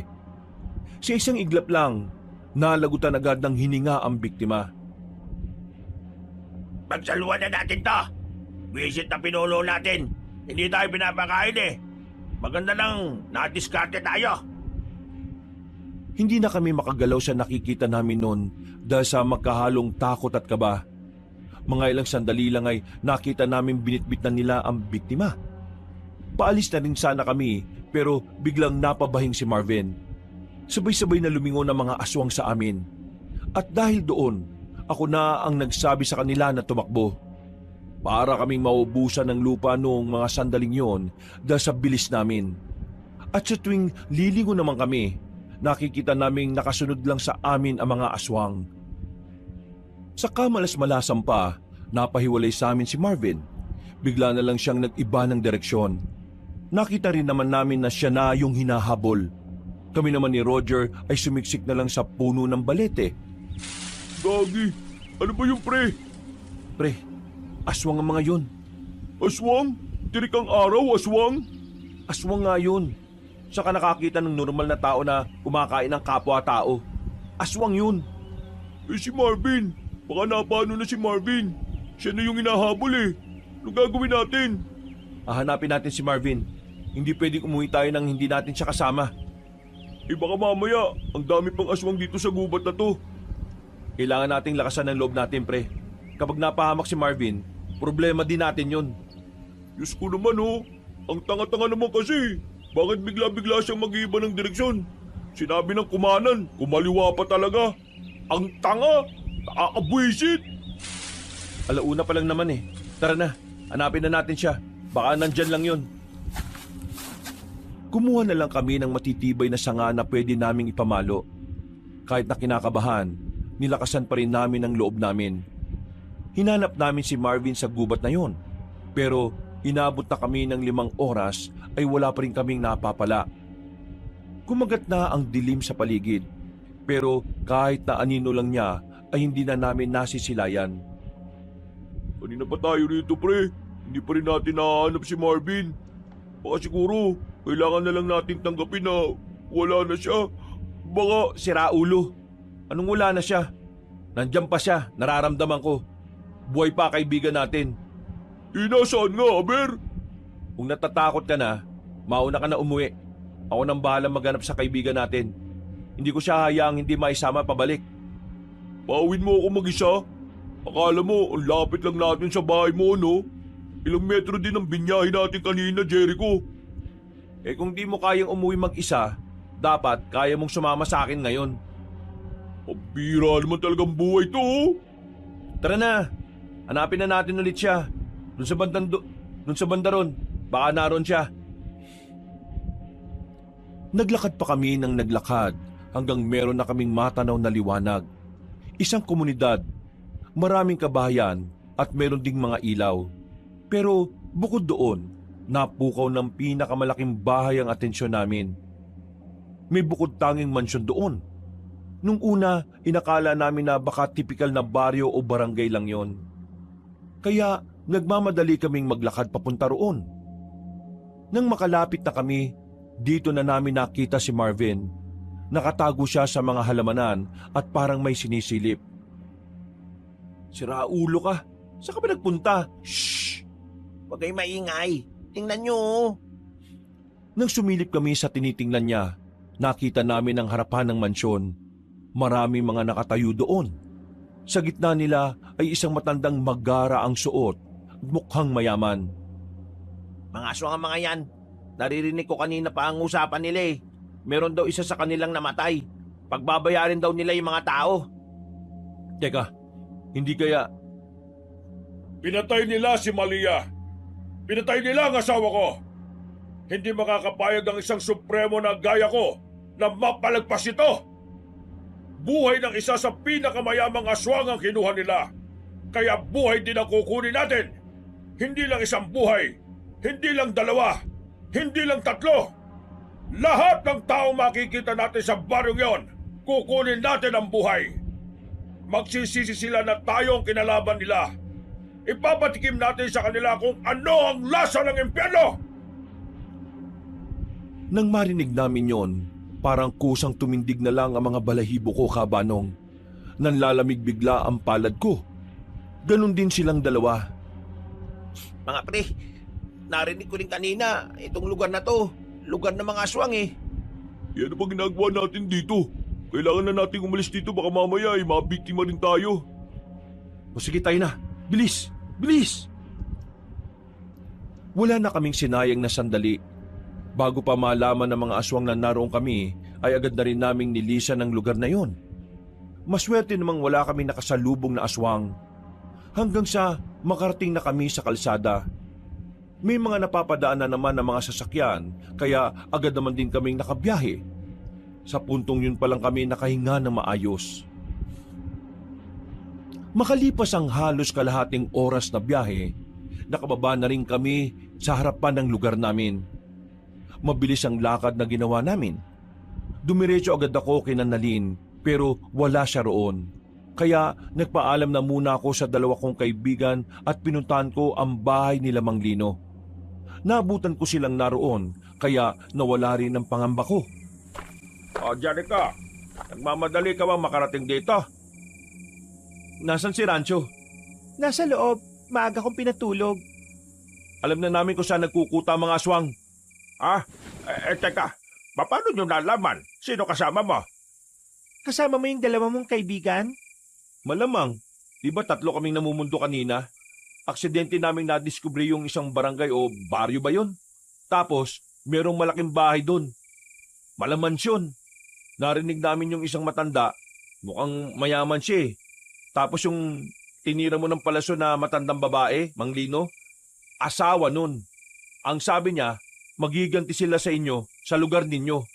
Lahat ng taong makikita nila papatayin daw nila. May sinabi ba silang araw kung kailan sila aatake? Wala eh. Walang araw. Walang eksaktong lugar. At ang sabi lang nila ay magbabayad daw kayo. Mang Lino, anong gagawin natin? Mukhang masisira ang pinaplano nyo dahil mas mapapaaga ang laban. Si Rancho, isasama na namin siya sa Maynila. Mas ligtas siya ron. Hindi pwede. Bakit hindi pwede? Milyonaryong aswang ang lola ni Rancho. Marami siyang koneksyon. Sa mga sandaling ito malamang sa malamang, kinukontak na niya lahat ng kakilala niya sa mga pier para hindi makalabas ng probinsya ang batang yan. E paano gagawin natin sa batang yon? Paano natin siya may tatago? Dito naman luluso ba mga aswang Hindi sa lugar ninyo. Kaya dalhin niyo muna ang batang yun sa inyo. Lalin, ikaw na ang bahala sa kanila. Ano, kaya mo ba? Hindi ko alam, pero susubukan kong kayanin. Ngayon ko na magagamit lahat ng tinuro sa akin ni Lola. Paano ba yumayaman ng mga aswang? Bakit parang ang dami nilang koneksyon dito sa Pilipinas? Iba kasi ang nagagawa ng pera. Kayang tapakan ng pera ang tunay nilang kulay. Marami siyang illegal na negosyo malamang sa malamang. Sa ngayon, magtiwala ka na lang muna sa amin ni Mang Lino. Wala ba talaga akong pwedeng gawin? Gusto ko makatulong Ang mabuti pa, basahin mo ulit ang libro ni Lola. Tapos saka ka magdesisyon kung talaga bang gusto mo ang buhay ng isang manunugis. Sandali lang akong tumambay doon, Kabanong. Hindi ko na muna kinuha si Rancho sa kanila. Nagpaalam na rin ako ng ilang minuto lang din ang nakalipas. Pag-uwi ko sa bahay, inabutan ko ang dalawa na mulat pa rin. Tulala rin sila. Ganun na ganun ang reaksyon ko nung unang beses kong malaman ang tungkol sa mga aswang. Pre, totoo pala talaga ang mga aswang? Hindi ako makapaniwala, pre. Diyos ko, meron pala talaga nun dito. Sa katunayan yan, tungkol din doon ang dahilan kung bakit balisa ako palagi. Ibig sabihin, alam mo na bago pa namin malaman? Oo, alam ko na. Pero may mas higit pa ron. Anong ibig mo sabihin, pre? Alam ko ang aswang, may ideya na ako dahil sa librong nabasa ko. Pero hindi na muna ako kagad naniwala Si Nalin, yung pinsan ko, siya ang nagsabi sa akin na totoo yun. Pinagdududaan niya kasi si Rancho. Si Rancho kasi, aswang. Ano? Aswang yung batang yon? Oo, sandali lang. Hindi pa ako tapos. Oo, aswang si Rancho. Pero hindi siya gaya ng ibang aswang na nakita natin kanina. Inosente si Rancho. Biktima lang din siya ng mga tinuturing niyang lolo at lola. Gagamitin siya ng mga aswang para maghasik ng lagim.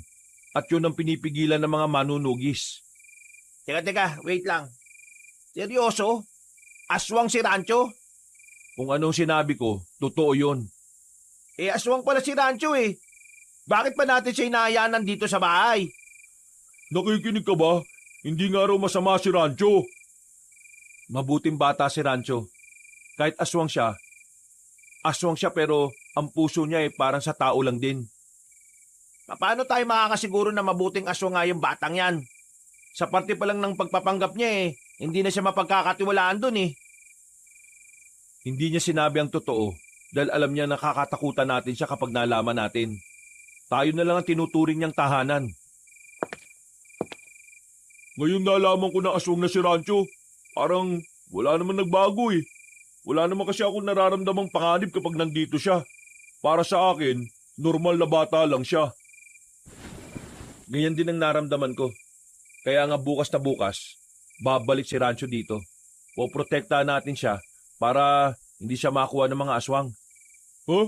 Seryoso ka ba? Lalabanan natin yung mga aswang? Naririnig mo ba yung sarili mo? Nakita mo naman kanina, di ba? Kumakain sila ng tao nang walang kahirap-hirap. Tapos, gusto mo isugal natin ang buhay natin para sa isang bata na hindi naman natin kilala? Kailan lang naman dumating sa buhay natin yan Hindi mo naiintindihan, pare. Hindi lang naman ito tungkol kay Rancho. Tungkol din ito sa buong probinsya natin. Meron silang balak na magasik ng lagim dito. Kay Rancho na mismo nang galing. At naniwala ka ulit? Oo naman. Doon siya galing Yun nga ang punto ko. Galing siya sa mga aswang na yun. Ibig sabihin, masama rin ang batang yon. Baka mamaya nilinin lang niya lang tayo. Pre, pinaliwanag na sa'yo, di ba? Bakit ayaw mo pang maniwala? Wala ka bang tiwala kay Jericho? Hindi naman sa ganun. Pero ito kasi madali kasi itong maniwala Marvin, pre, kailangan ko ng tiwala nyo ngayon. Makiisa na lang kayo. Hindi na nagsalita pa si Marvin. Bumuntong hininga na lamang siya sa gilid. Sa huli ay nakumbinsi din namin siya. Kaya kinabukasan ng umaga, pumunta na si Nalin at Rancho sa bahay. Ayon kay Nalin, maagang umalis ng lugar si Mang Lino para paghandaan ang gagawin nilang pag-atake sa mga aswang. Makinig kayo. Wala munang aalis ng bahay ngayong araw hanggang mamayang gabi. Kahit na anong mangyari, hindi kayo pwedeng lumabas at bawal na muna mag-ingay. Naintindihan niyo ba? Hindi ba pwedeng umalis na lang tayo? Hindi. Delikado kung aalis. Dito sa bahay na ito, kahit na papaano ay may makakatuwang kayo. Nandyan ang mga kamag-anak namin. Hindi nila tayo pababayaan. Gusto ko lang pong humingi ng sorry dahil ngayon po nadadamay kayo. Oo, tama ka. Nadadamay kami. Tahimik sana buhay namin pero ito nangyayari.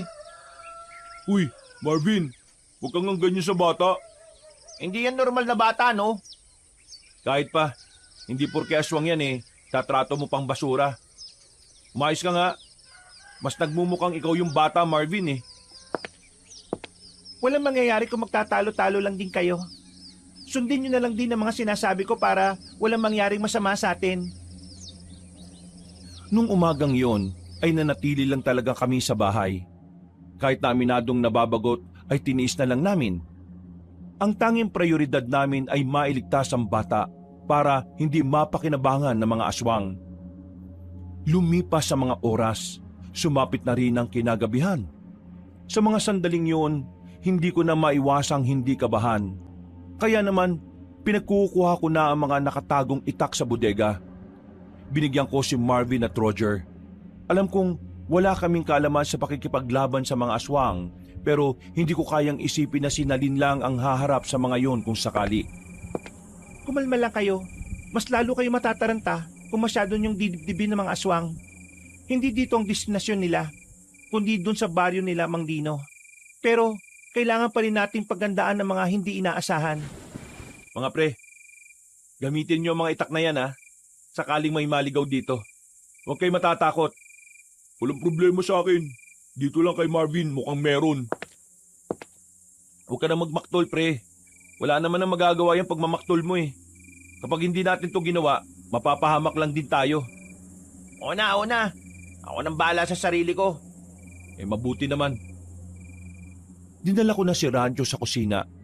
Kasama niya si Roger doon.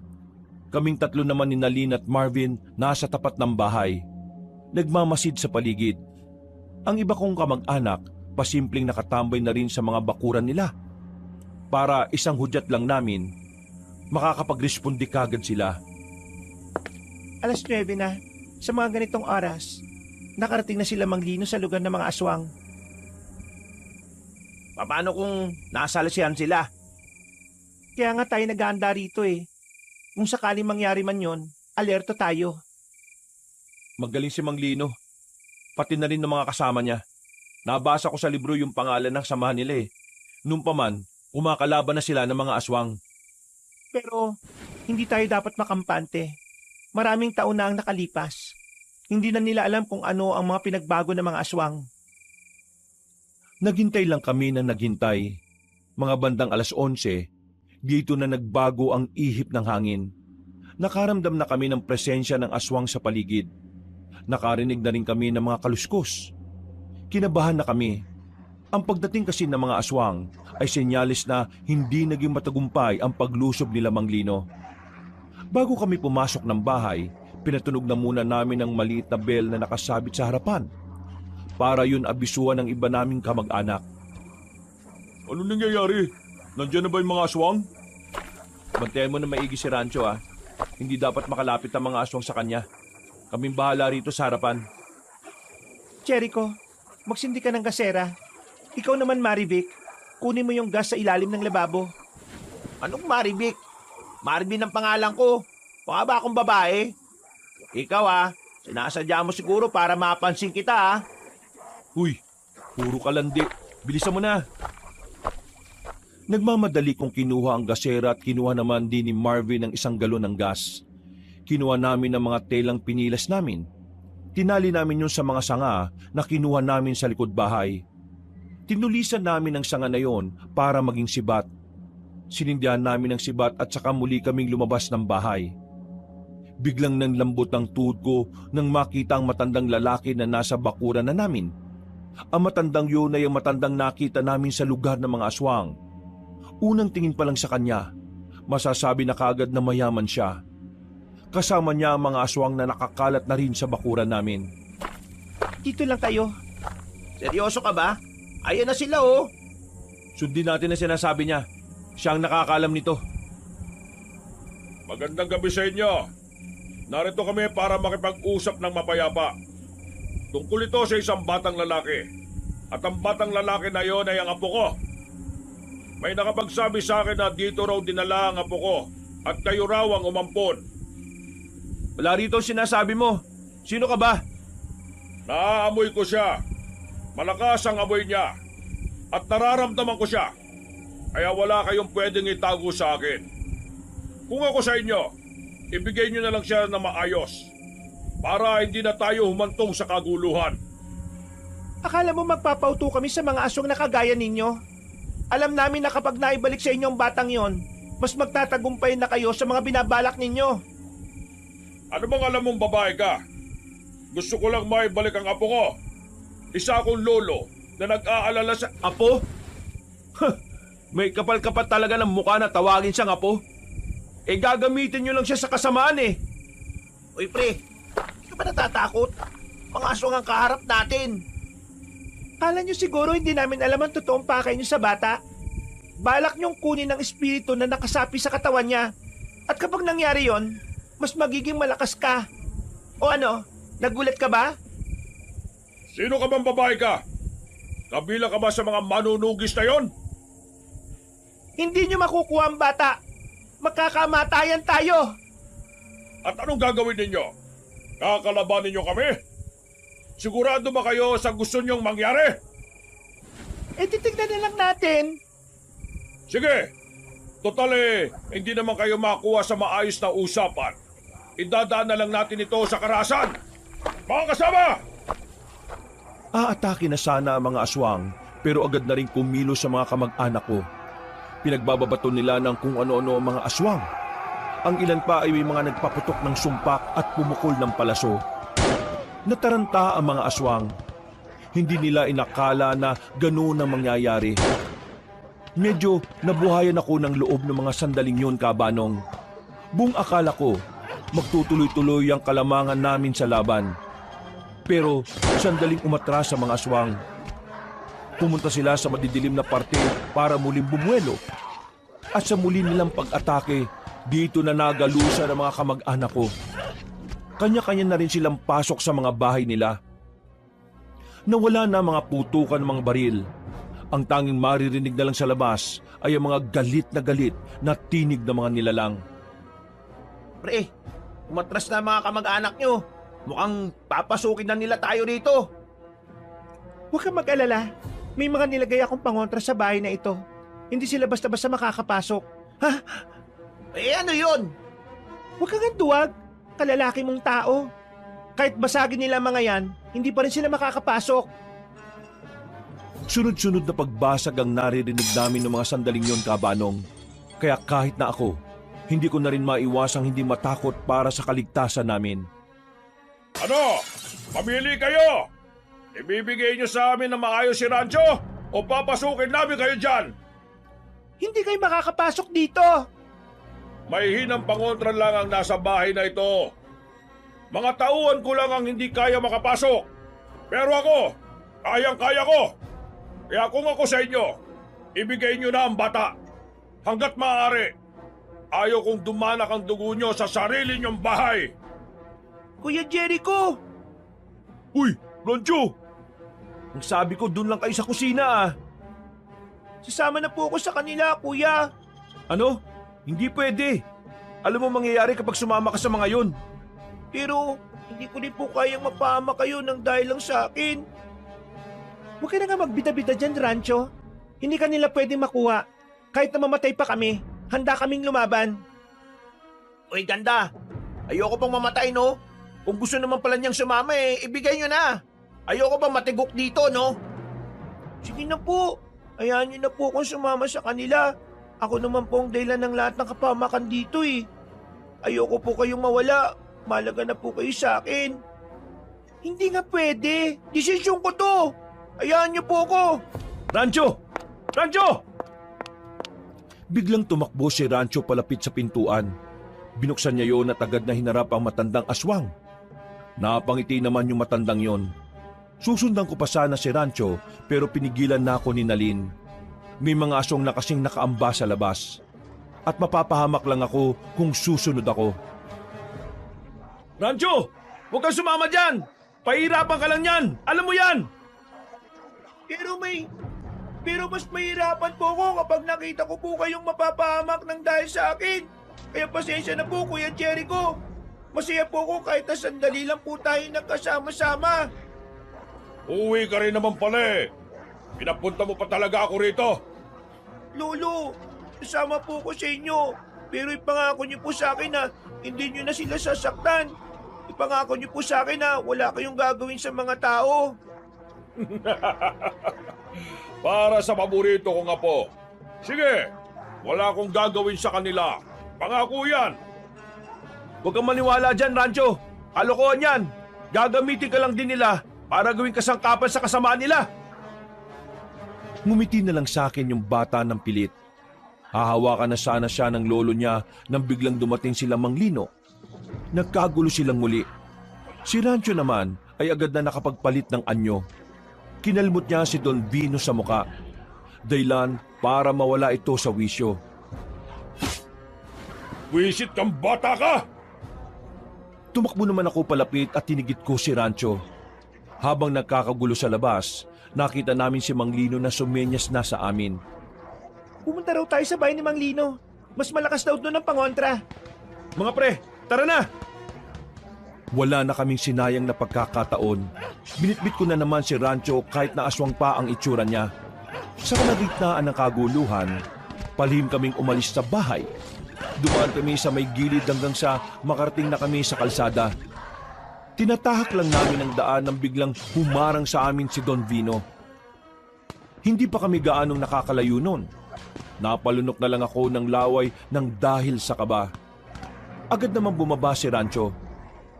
Hindi mo sila pwedeng saktan. Ako ang mga kalaban mo. Sinasabi ko na nga be, sinusubukan mo lang akong linlangin. Ang kapal ng mukha mong bata ka. Mas matindi ka ba sa hayop? Wala kang utang na loob.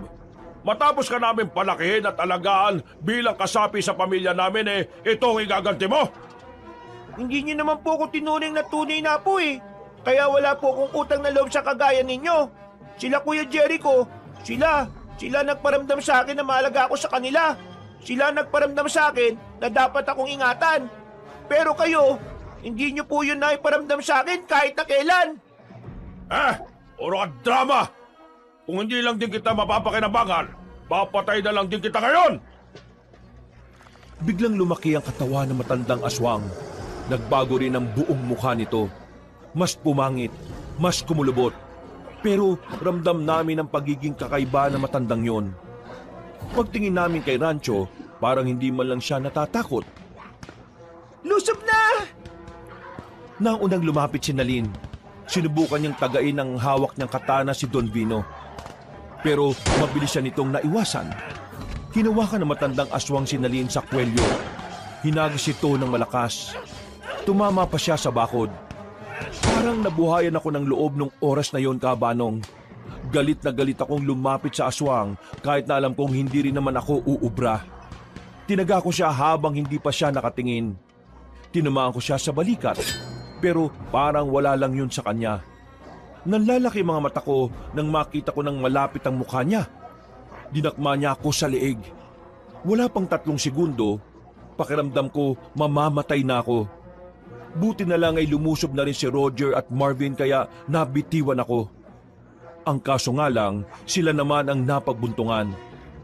Sinipa si Roger at tumilapon siya sa gilid. Si Marvin naman hinagis at sumabit pa sa puno ng bayabas. Ang tanging natitira lang na nakatindig nung mga oras na yon ay si Rancho. Rancho!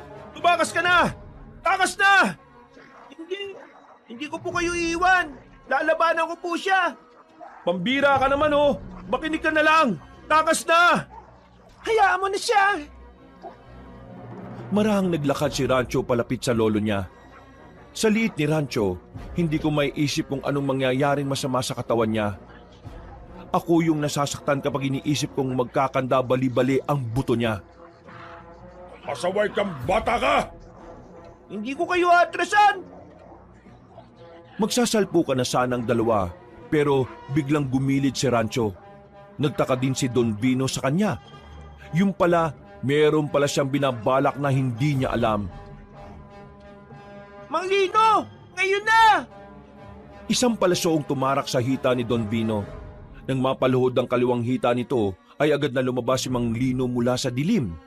Mabilis nitong pinagtatataga ng katana matandang aswang. Si Rancho naman ay hindi na rin nagsayang ng pagkakataon. Pinagkakalmot niya si Don Vino hanggang sa umagos na ang dugo mula sa iba't ibang parte ng katawan nito. Dumistansya ang pinuno ng mga aswang. Napangiti na lang kami sa nangyari. Pero hindi pa pala doon nagtatapos ang lahat. Naggalit si Don Vino. Muli itong umatake sa kanilang dalawa. Si Mang Lino ang inuna nito. Pinagkakalmot nito si Mang Lino pero marunong itong umiwas. Si Rancho naman ay agad na rumisponde. Kinalmot at kinagat niya si Don Vino. Pero nahawakan siya sa ulo at saka sinuntok ng malakas sa tiyan. Namilipit sa sakit si Rancho dahil doon. Ako ang harapin mo! At hindi ang batang yan! May kinuha si Mang Lino na latigo. Yari daw yun sa buntot ng pagi. Pagagupit niya pa lang ng isang beses sa aswang, ramdam na ramdam agad noon ng sakit.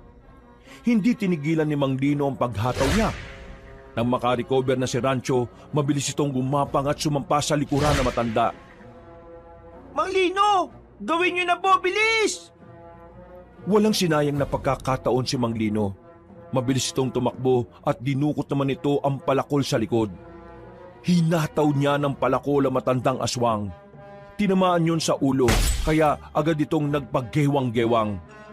Hindi magtatagumpay ang kasamaan! Ha! Alas po! Mas malakas ang kabutihan! Pagsisisihan niyo ang ginawa niyo! Pagsisisihan niyo ito! Lolo, tama na po! Wala na po kayo magagawa! Matitigil na po ang kasamaang binabalak niyo sa mga tao! Tanggapin niyo na lang na talo kayo! Taksil! Taksil kang bata ka! Isinusumpa kita! Habang buhay na magiging miserable ang buhay mo dahil sa espiritu sa katawan mo! Hindi siya aalis! Habang buhay kang halimaw! Sinilibanan ni Mang Lino ng apoy si Don Vino. Hindi pa ito nakontento. Itinarak pa rin ito ang katana sa dibdib. At sa mga sandaling yon, tuluyan nang ang napatay ang pinuno ng mga aswang. Pinilit kong makabangon para makalapit sa kanilang dalawa. Napansin ko naman si Rancho na parang nalungkot. Huwag kang mag-alala, Rancho. Kami mga albularyo ay alam kung paano alisin ang nasa katawan mo. Kaya huwag ka nang malulungkot. Niyakap ko na lang si Rancho nung mga sandaling yon, Kabanong. Nang masiguro naming patay na si Don Vino, binalikan namin ang bahay. Marami ang nasugatan sa mga albularyo at manunugis. Ganun din sa mga kamag-anakan ko. Pero buti na lang ay walang nasawi sa kanila at natalo pa rin nila ang mga aswang. Kinabukasan, kumalat sa buong lugar ang nangyari. Hindi naman na naggulat ang mga residente. Matagal na rin pala kasing alam ng mga taga roon ang kasaysayan ng angkan namin. Kinagabihan, nagpaalam sa amin si Mang Lino. Dadali niya si Rancho at ilang araw itong mawawala sa amin. Sisimulan kasi nila agad na palayasin yung espiritu ng sinaunang aswang sa katawan ng bata. Kinakailangan sa malayong lugar yun gawin. Isang linggo ang nakalipas. Nakakamiss din pala si Rancho, no? Isang linggo na siyang wala rito eh. Ayos lang kaya siya? Ayos lang yun. Sigurado ako, ginagawa ni Mang Lino lahat na makakaya niya. Alam nyo, sana, maging matagumpay yun, no? Kasi gusto kong humingi ng sorry sa batang yun. Oo, ang harsh mo masyado sa bata eh. Sana nga maging maayos na siya. Kawawa naman si Rancho eh. Ang dami niyang pinagdaanan. Kahit namali sa katawan niya, mananatili siyang aswang dahil sa likas sa kanya ang dugo ng aswang. Ayos lang ba yun sa inyo? Sa akin eh, wala namang problema. Ang mahalaga sa akin, ligtas siya. Yun naman ang gusto natin, di ba? Natigilan ako sa pagsasalita nang makita si Rancho sa gilid ng gate. Kasama niya si Mang Lino. Ang sabi ni Mang Lino, wala na raw ang espiritu ng aswang sa katawan ni Rancho. Agad kong niyakap ang batang yon na parabang ako ang kuya niya. Sobrang saya namin sa mga oras na yon, Kabanong. Hindi ko talaga inakala na ang simpleng paninirahan lang sana namin sa bahay ng lola ko ay magkakaroon pa ng mas magandang kahulugan. Hanggang dito na lamang ang kwento ko, Kabanong. Maraming salamat sa inyong pakikinig at sa pagsubaybay sa aking karanasan. Sana ay meron kayong nakuhang aral. Yun lamang at pinagpalang araw sa inyong lahat. Mga kabangers, mga kayanggaw, si Kabanong po. Bago po tayo magwakas, nagpapasalamat po ako sa pakikinig niyo muli dito sa ating magandang kwento. Pero kung medyo nabitin po kayo sa kwento natin ngayong araw, inaanyayahan ko po kayong bisitahin yung iba pa nating mga channel. Unang-una ay yung Pamela Clamil. Ako rin po ang nagnanarate doon bilang si Lolo Pael at minsan ako po as Kabanong. Huwag niyo rin pong kalimutang mag-subscribe doon at mag-comment at syempre mag-like. Konti pa lang pa kasi mga subscriber doon eh. At syempre, bisitahin niyo rin po yung bagong-bagong channel natin, yung Kabanong version 2.0. Nako, maganda rin po yung bagong channel natin na yon kasi meron na pong mga images na gumagalaw. So may mapapanood na rin po kayo. At the same time, meron din po kayo maririnig ng mga music and effects. Kaya talaga, maganda pong pakinggan po yun. Nanonood na kayo, pwede ring nakikinig rin kayo. O di ba? Kaya wag nyo rin pong kalimutan na mag-subscribe doon dahil bagong-bago lang po yun Kayo na po yung maunang first 100 subscribers sa channel na yon. At wag rin nyo pong kalimutan na mag-iwan ng comment at mag-like na rin po. At para hindi kayo mahirapan na hanapin ang mga channel na yon, ilalagay po namin sa pin comment o sa description yung mga link ng mga channels natin. Hanggang sa susunod na mga kwento, wakas!